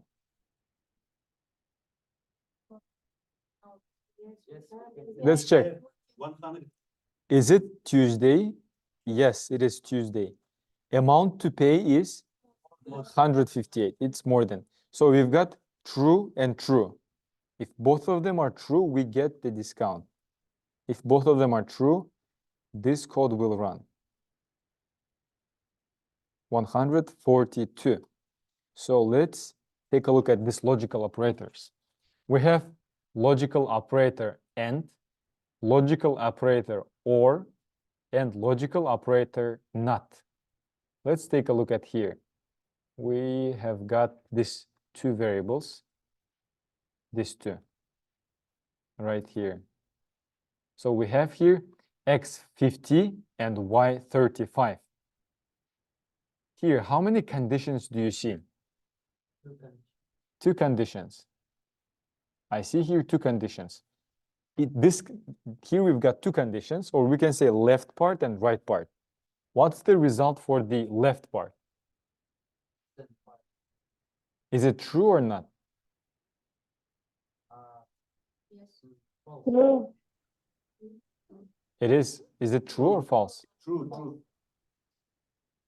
50 is the value. 50 is less than 5. True. It's false. Both of them. And here, the right side is again false, right? False and false will give you false as a result. When do you get true? Let's do this. Int x is 8. All right. Now, the left side is false. 8 is not less than 5. 8 less than 10. True. So we've got now false and true. And if we combine them, we get false. False. When does it return you true? If both of the statements are true. If this part and this part are true. It means false always will win. I mean, always Yeah. will be false. Yeah. One false, it means It eliminates everything that you had. Let's say x3. Now, what's the end result for this conditions? True and true. That gives you true as a result. All right. And we have logical operator OR, guys. Logical operator OR. This one returns true if at least one statement is true. Let's check this, guys. Let me put here 4 and here let's make it 8 or 8, yeah. Left side, guys. What's the result for the left side? False. For the right side? True. True. False and true, right? False and true. So when you get at least one true, if one of the statements is true, then the result is true. So what's the end result for this two conditions? It's true. What if we change it to this, guys? X is greater than 50. And let's say is greater than 200. Let me make it this. 58. Left side is true. Right side is false. Yeah? True and false gives you true when it's logical operator OR. And we have this not operator. So let's just check. We've got these values. X is 58. Left side is 58 is not less than 5. Let me make it bigger. 58 is not less than 5, right? False. Right side, 58 is less than 10. False and false makes false, right? But when you put this not operator, it makes it vice versa. If you have false, it will turn it into true. Like here, we have int a 20 and b 15. A is greater than b and b is greater than 100. What's the result for this two conditions? For this two here. Left side is true, 20 is greater than 15. And the right side is false. True and false gives us false. But if you put this not operator, it makes your end result, which is false, a true. If I remove this, the result is false. If I put this not, then it becomes true. It makes the true false and false true. How about this? B is less than 100. Now the left side is true, right side, both of them are true.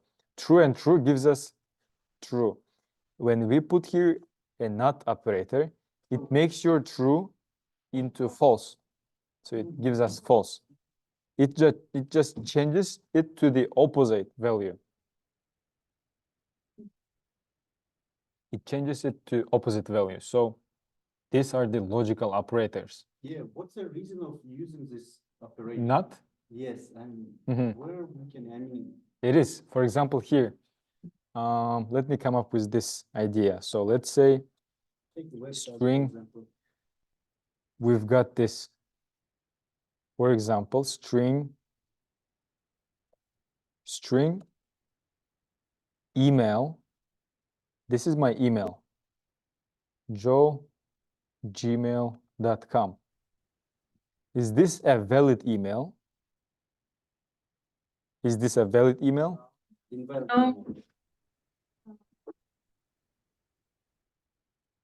This is invalid email, right?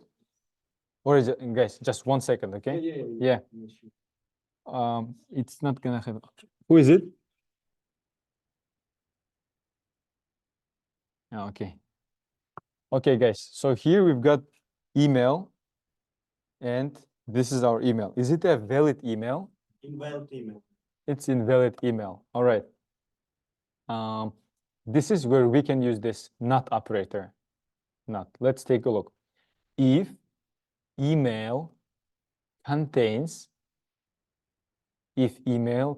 for example, at, what's the result for this? It is false. It doesn't contain, right? But I would like to print here this, guys. System out print line. It doesn't contain at. All right. So else, and then it contains, yeah. It contains this at. All right.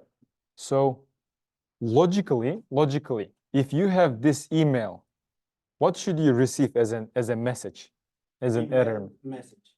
You should, which one should we see, guys? Invalid email. No, which one? Now it doesn't contain. It doesn't contain at, we should see, right? We should see. Let me copy it. I'll put it here.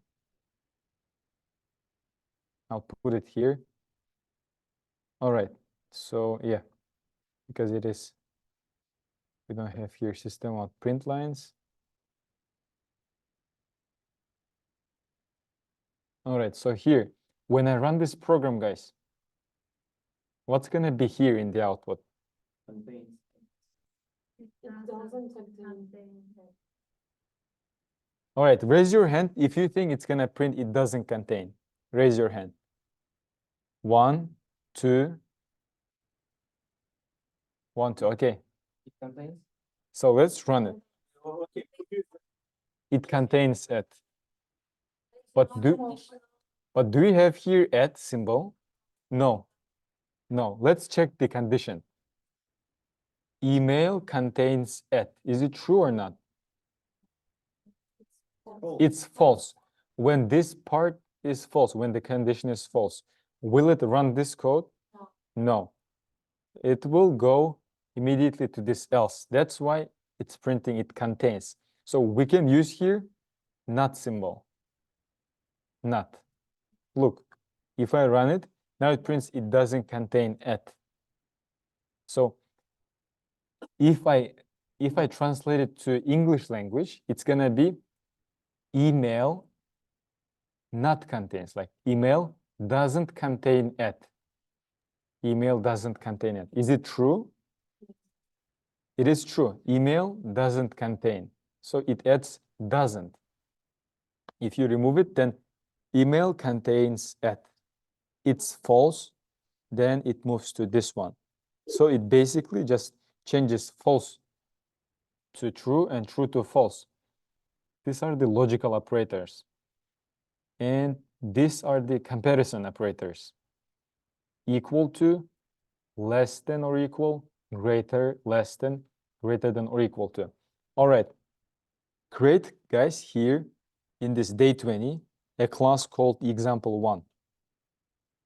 Example1. Create this class and the main method.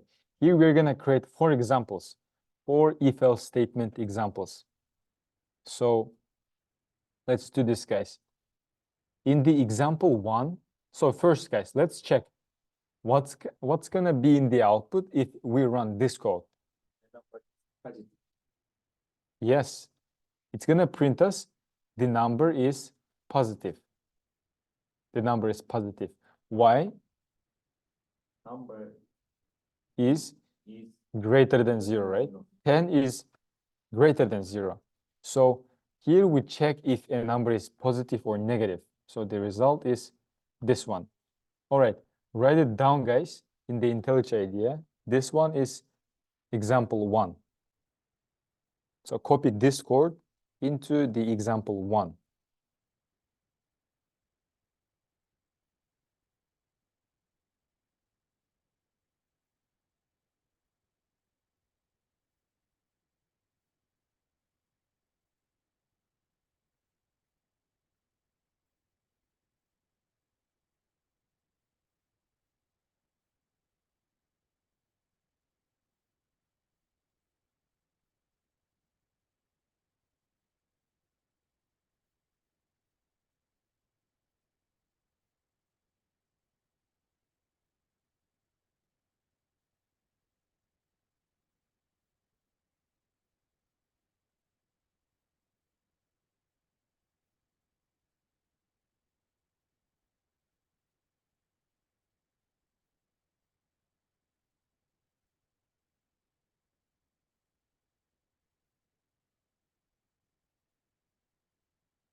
Excuse me, Joe. I have Yeah, sure, go ahead.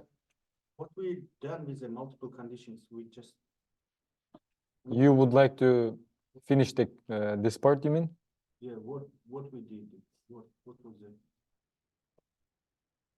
We didn't have a task. So here we just learned some, how can we do multiple conditions? Here we've got 2 conditions. If it's Tuesday, and if you need to pay at least 200, then you get a discount. But we're gonna have example, one more example for this multiple conditions in these pages here, if else with multiple conditions. So let me know, guys, did you copy this code? Yes. All right, so in the example 1, should we create a scanner? What did you create here? Just let me, Just in. this one and if statements, yeah? If number is greater than 0, and else statement. Here the number is negative. Here the number is positive. All right. 0, guys. What's gonna be printed if the number is 0?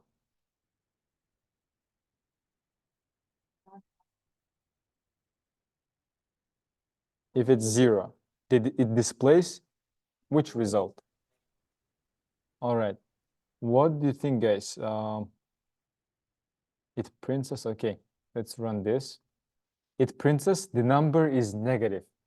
But do you know, guys, if whether 0 is negative or positive? Is it negative or positive? 0.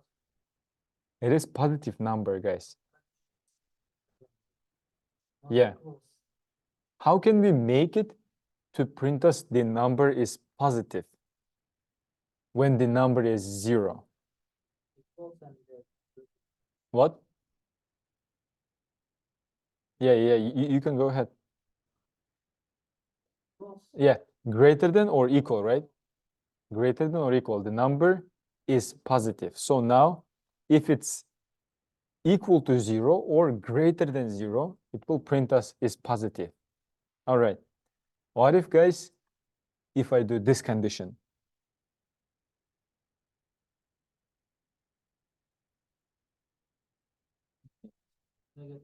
Negative. It prints us negative, right? Here, it prints us negative because it's not greater than or equal to 25. 10, 0. Scanner, scanner, new scanner. What if, guys, we take the value from scanner? What will it print? Positive or negative?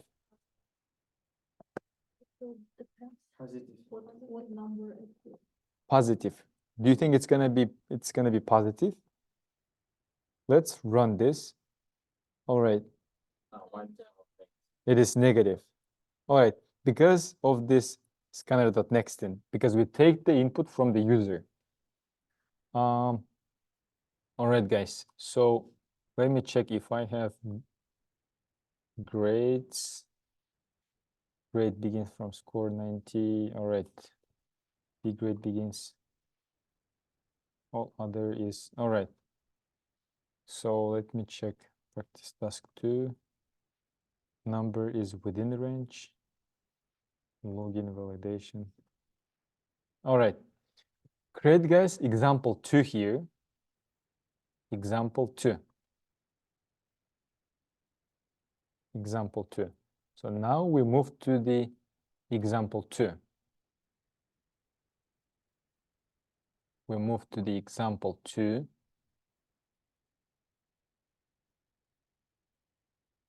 All right, before we move there, guys, let's check what's gonna be in the output for this one. My age first. Is it gonna be you qualify for a senior discount or you do not qualify for a senior discount? What's gonna be in the? No. We don't know.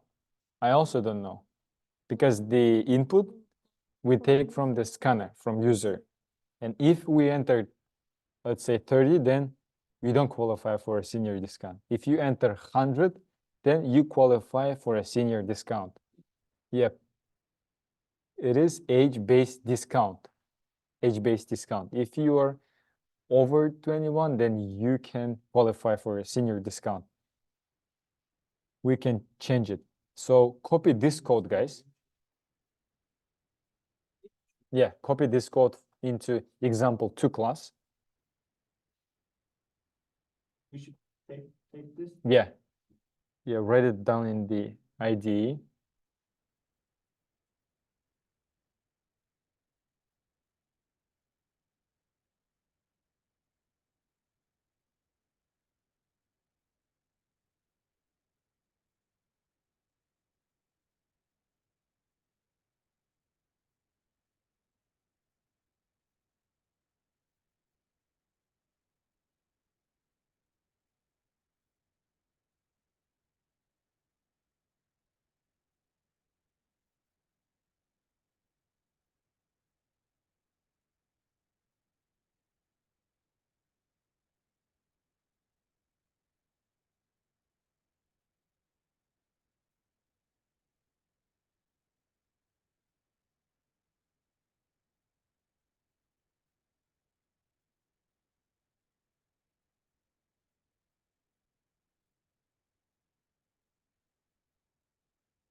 This.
All right, let me know, guys. Did you finish?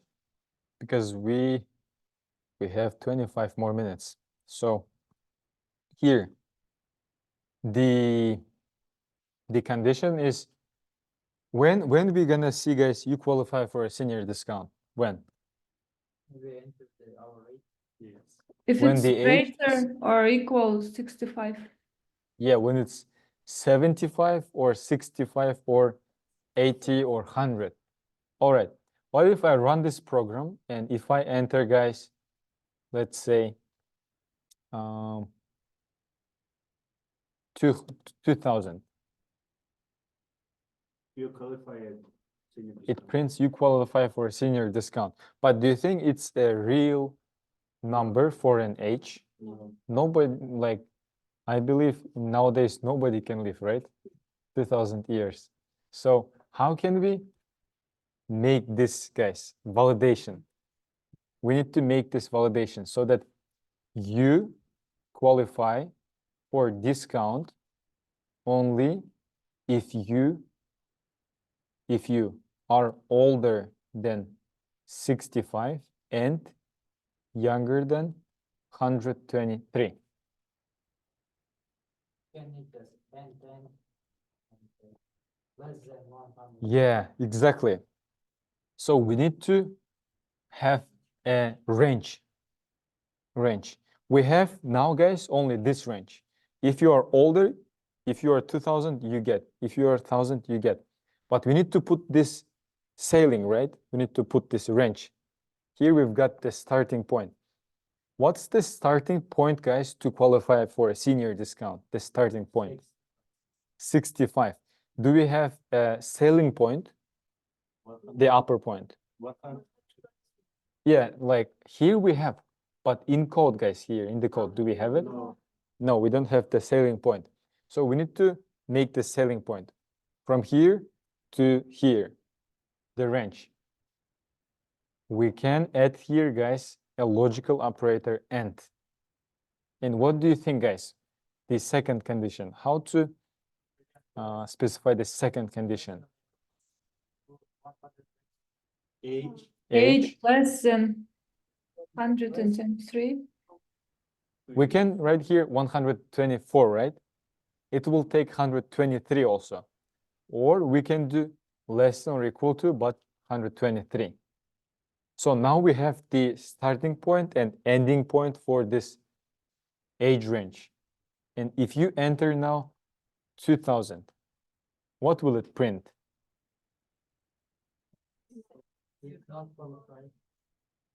What will it print? You don't qualify or you qualify? You don't qualify. Let's run it. You don't qualify, right? How about this? What if I change it to OR, guys? What do you think? If I change it to OR, run it, and enter here 2000. You qualify. No, you qualify. No. In double true and false, they're true always. Yep. So age greater than 65. 2000 is greater, true. 2000 is less than 123, false. But when you have this or operator, then true wins. True wins. So this is why we get you qualify for a senior discount. All right. Yep. It should be and logical operator. You qualify for a discount. So here we used multiple conditions. This one was example 2. Create example 3, guys. Class example 3. Create this class.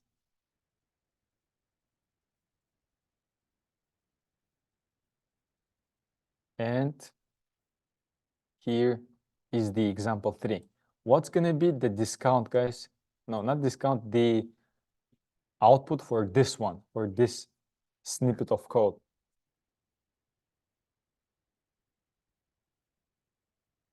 Access granted.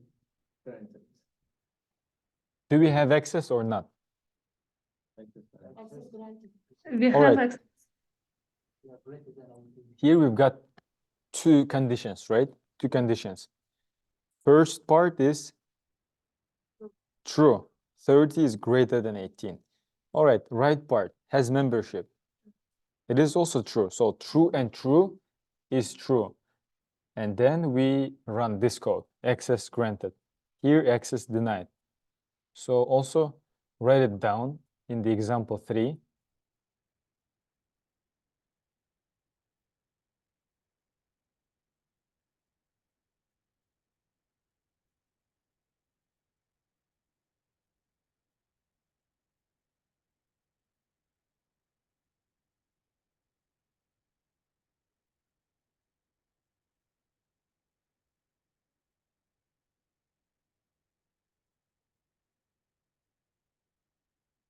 Excuse me. Yeah. I have a. Why you use the Boolean? Why we don't use a scanner? Scanner, what will it change if you use here a scanner? Where we could use a scanner? What's your suggestion?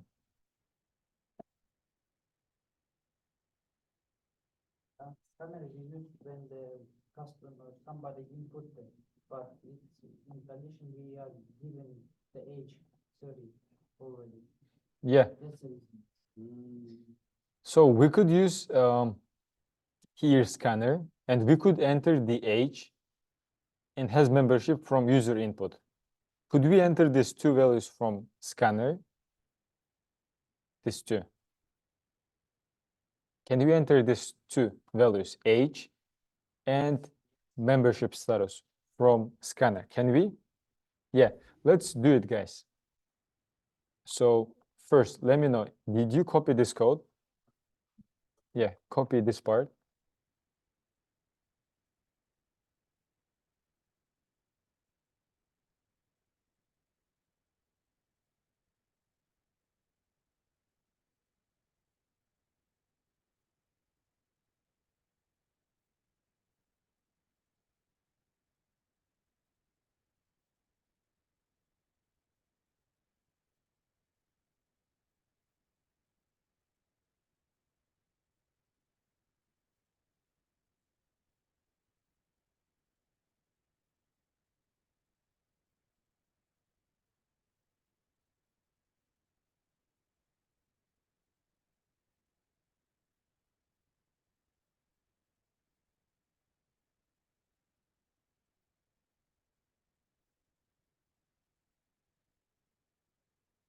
Did you copy it, guys?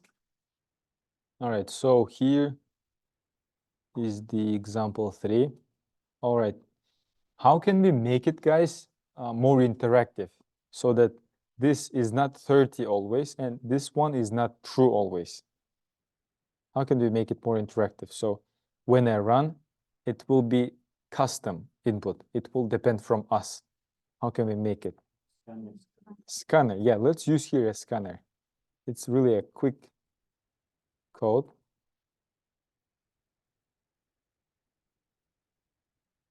System.in. And then here, scanner.nextInt.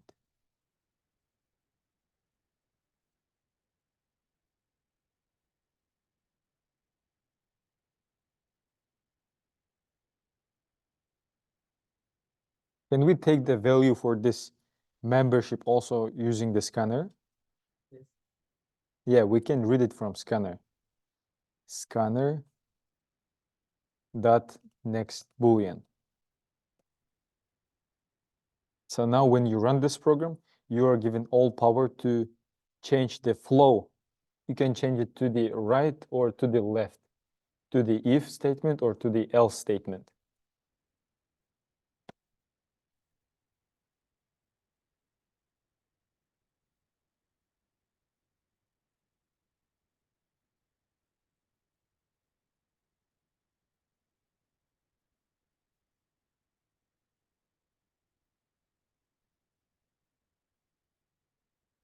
All right, if we run this program, we need to enter the age. If it's, let's say, guys, 17 and false, what's going to be in the third line? Do we have access? Access is granted or not? Do we get the permission? False. False. No, I don't understand false. Is it going to be Denied. access Denied. granted or not? All right, it is access denied. How about this? We are 25 and this. Denied. Access denied. If you're even 50, but if you have no membership, you cannot enter, right? It depends from the membership. What if we do this, guys? 17 and true. Granted? Denied. It's Den- it's denied because one of the conditions is not met. All of them. False and true. Access is denied. All right. So this one was example 3, guys. This one was example 3. Let's do this. Let's do this.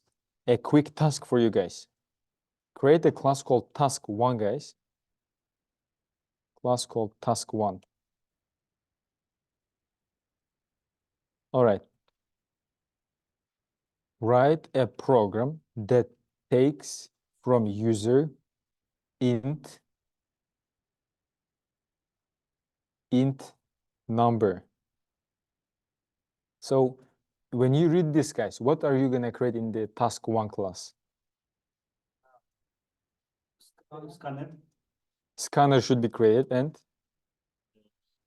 int variable should be created. Yeah. Yeah. Create this portion, create this part of the code. And then,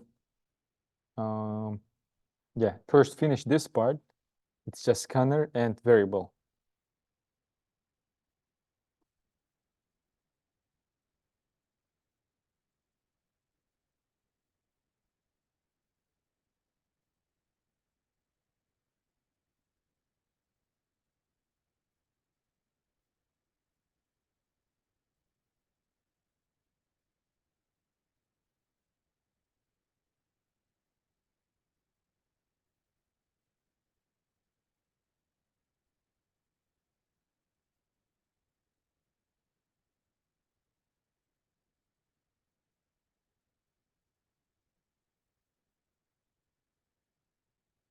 Number. Yeah. All right. So let me know, guys, what did you create here in the task1? What did you create here? Yep, scanner should be created and int number and scanner.nextInt. Okay, perfect, guys. Yeah, write a program that takes from user int number. Next part is and determine whether a number is even or odd, and determine whether a number is even or not, and find out, check whether a number is even or odd. And also this, print relevant prompt message. You should bear in mind that there should be a prompt message, and this is your output. Output is enter a number. The number you enter is 8. 8, is it an even number or odd number? Is it even number or odd number? Even number. It's even number. It's even. It's divisible by 2. How about this? Enter a number 13. Odd number. All right, it should be odd. Yes, so you should use here if else to have this output. Half of it is done, guys. You create a scanner, you create a variable. Now it's time to create this prompt message and if else statements. Prompt message and if else statements. So half of the way you already guys passed. You can clarify, guys, if something is not like clear for you.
Is everything clear for you guys from this task? Yeah? Is everything clear? So you can clarify if it's not clear.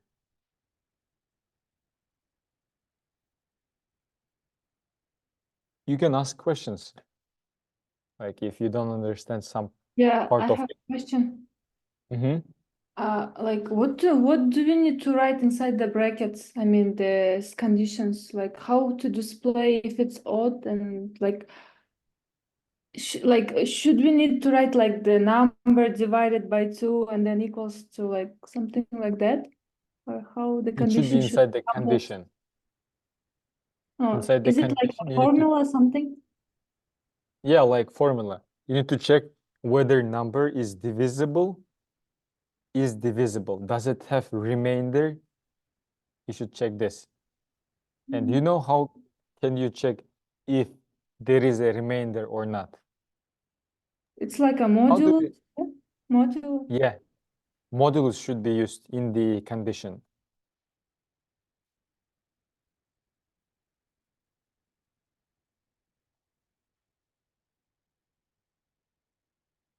If some number is divisible, if it doesn't have a remainder.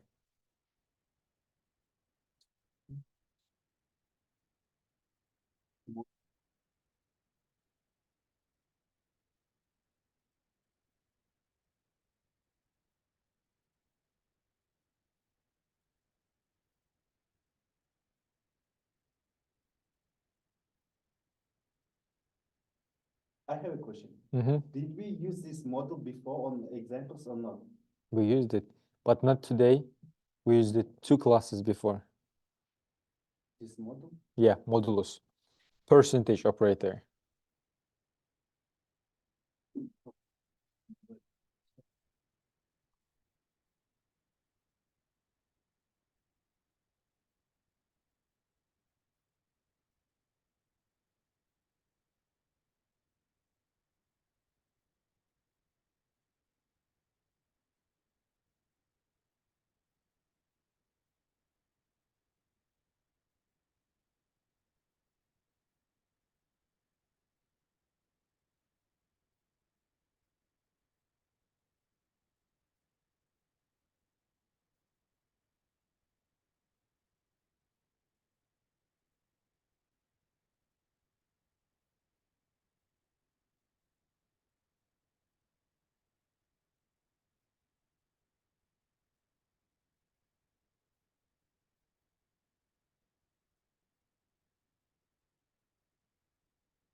All right, have you done, guys?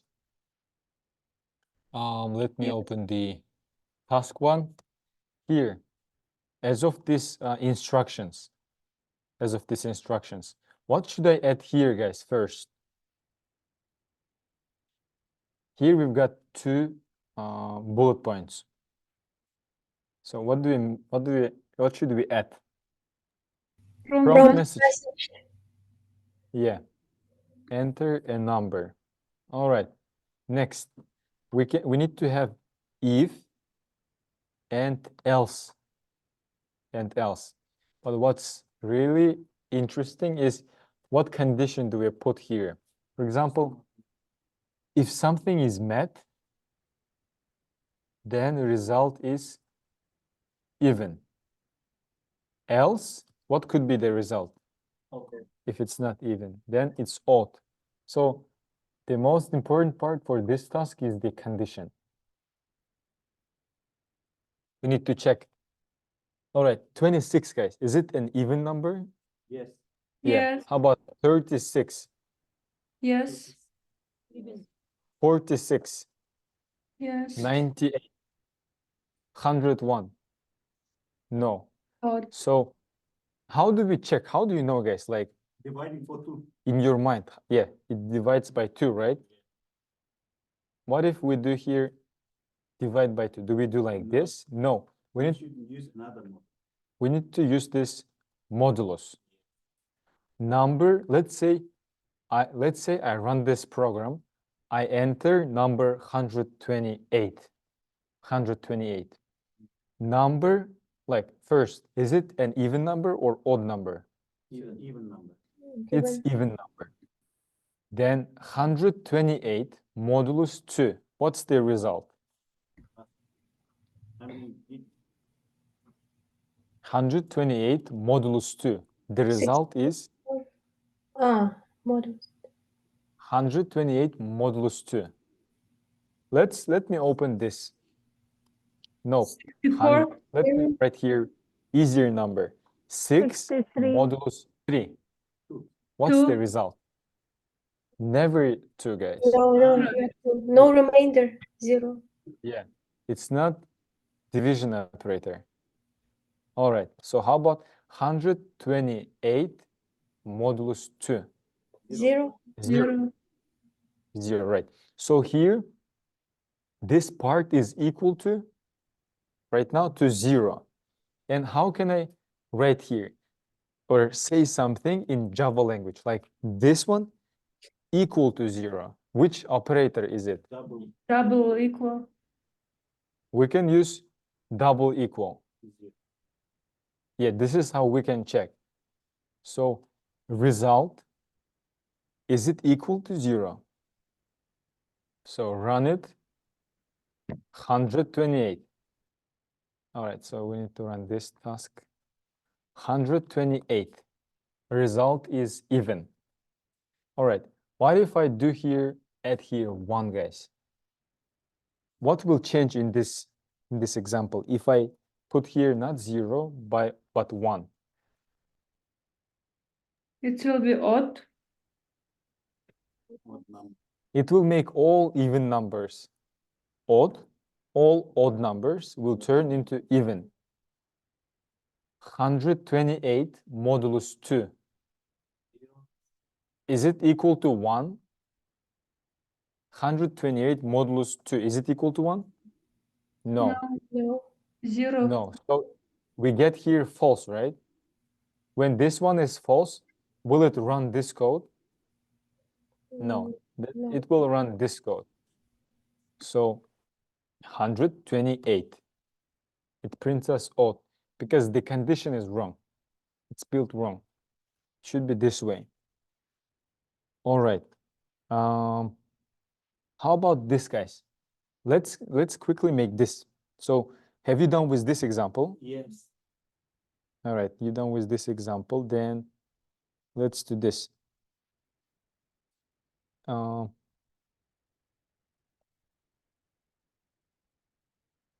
gonna do this task together, guys. Let's say we have scanner here. Scanner, because we are out of time.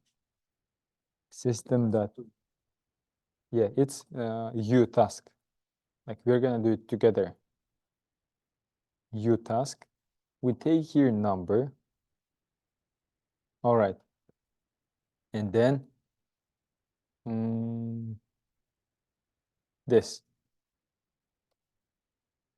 If this number is divisible by,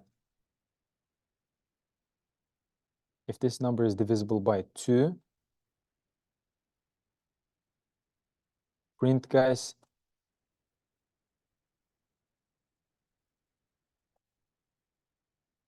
print by 2. If this number is divisible by 3, print by 3. So simply, if I have this output, let's say I entered number. If my entered number is 25, is it divisible by 3? No. Is it divisible by 2? No. No. Is it divisible by 5? All right, so it should print us Yes. by 5. Print by 5. So here, what if I enter here 22? It should print us by 2. What if I enter here, let's say 96 or 15? It should print us by 3 and by 5. By 3 and 5. Is it divisible by 3? Yes. Is it divisible by 5? Yeah, it should print both by 3 and by 5. How can we implement this? Like, any ideas? Conditions. Yeah? Let's come up together with something. How can we do this? How many conditions do we have here? Do they depend on each other? 3. Do they depend on each other? No, they're independent. It doesn't say if this number is divisible by 2 and something. So these are independent, different conditions. Different. When I mean independent, it means this, guys. So I mean if, another if, and then another if. I mean 3 ifs. We can create, guys, 3 ifs. First if will cover numbers that are divisible by 2. What condition can we write here, guys? How to check if number is divisible by 2? Number,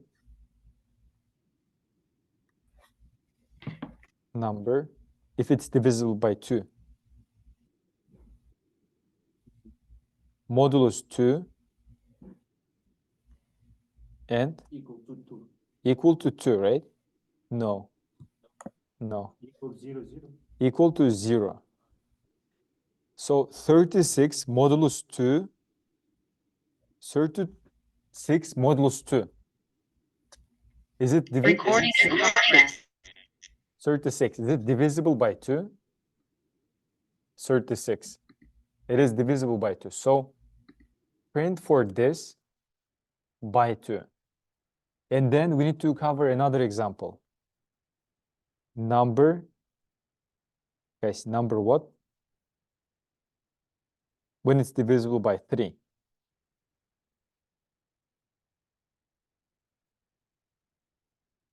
Number divided by 3 equal to 0. Number modulus 2 equal to 0. In this case, it should print us. What should it print us? By 3. By 3. If we can divide number by 3, it will print us by 3. How about third condition for number 5? Number modulus 5, then print by 5. So if I run this program, what do we expect in the output? What can we expect from this code? We have 25 and we have 3 independent if statements. They don't depend on each other. If and else, they depend on each other. When if doesn't work, if and else, they depend on each other. When else is gonna work, guys? This else. When this else statement is going to work. Just modulus 2, that's all. When, this is another question, when else is gonna work? Okay. Exactly, so else is gonna work, when if doesn't work. How about when else doesn't work? When else doesn't work? When if works, If else right? is true. When if works, else doesn't work. But here, if you have if, they don't depend on each other. This one is independent, this one is independent, this one also. So here, if we have number 25, and if we run this code, what can we see, guys, in the output once we run it? It will be by 5 only. What if we change this number to 15? Number 3, number 5. It's gonna be by 3 and by 5. How about this number, 20? By 2 and by 5. By 2 and by 5, right? And it doesn't work like if else. If it would be else, guys, then else would work only when this one is false, right? Only when if fails to work, else will run. When it's if, they don't depend on each other. We always check it, always. What's All the right. condition for else? It will be? We can write these conditional statements without else. Without else. Without else? Yeah, we can. We can use else, we can do it without else. So now what's the output for this number, 33? 3 by 2. By 3, right? By 3. By 3 only. How about 36? By 2. By 3. By 2 only? By 2, by 3. All right, guys, this is a logical question. Logical question. When are we gonna see by 2, by 3, by 5 this all? When I enter what number we're gonna see? By 2, by 3, by 5. 0. No. Let's try 0. No. Oh, 0. How about? So when it's 0, yeah, it is. But let's try other number. Why it's it prints by 2, by 3, by 5 for 0? 100. No. Why it prints by 2, by 3, by 5 when my number is 0? 35. Because 0 modulus 2 is equal to 0. 0 modulus 3 equal to 0. All right. Let's 35. 35. 75. 75. No. No, 330. 330. Let's try. 235. Or what you could do, guys. 2 multiplied by 3 is 6. 6 multiplied by 5 is 30. All right. And then 30 gives you by 2, by 3, by 5. It's divisible by all of them. Yeah. So here we had, guys, today an intro to if-else statements. If-else statements. Let me, guys, know. Can we create this if blocks, like 3 if blocks?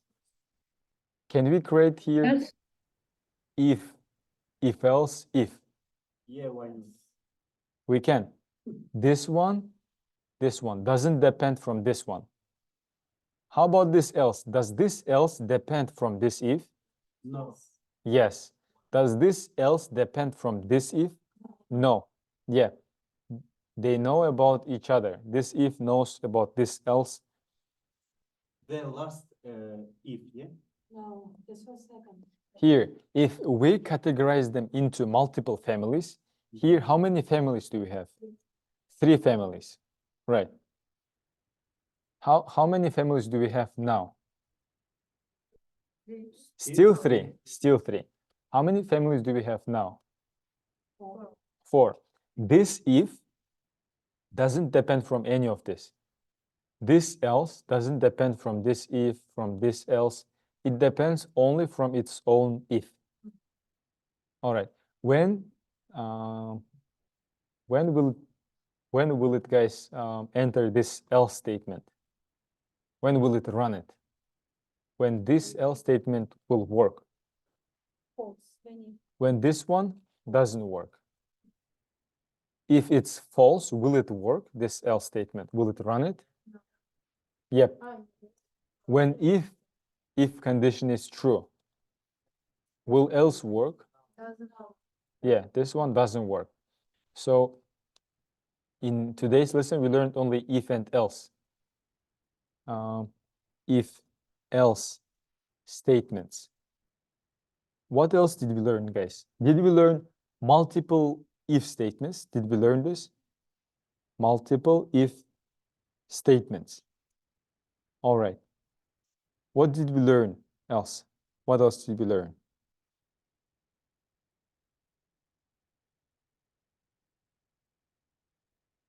What else did we learn?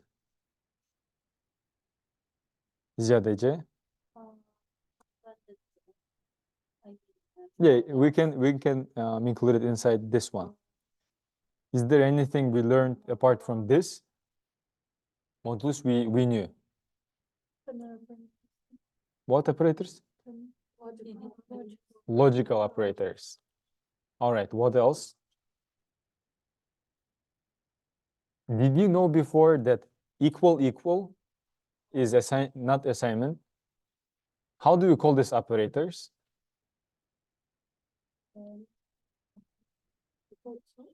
We call it comparison operators because they compare.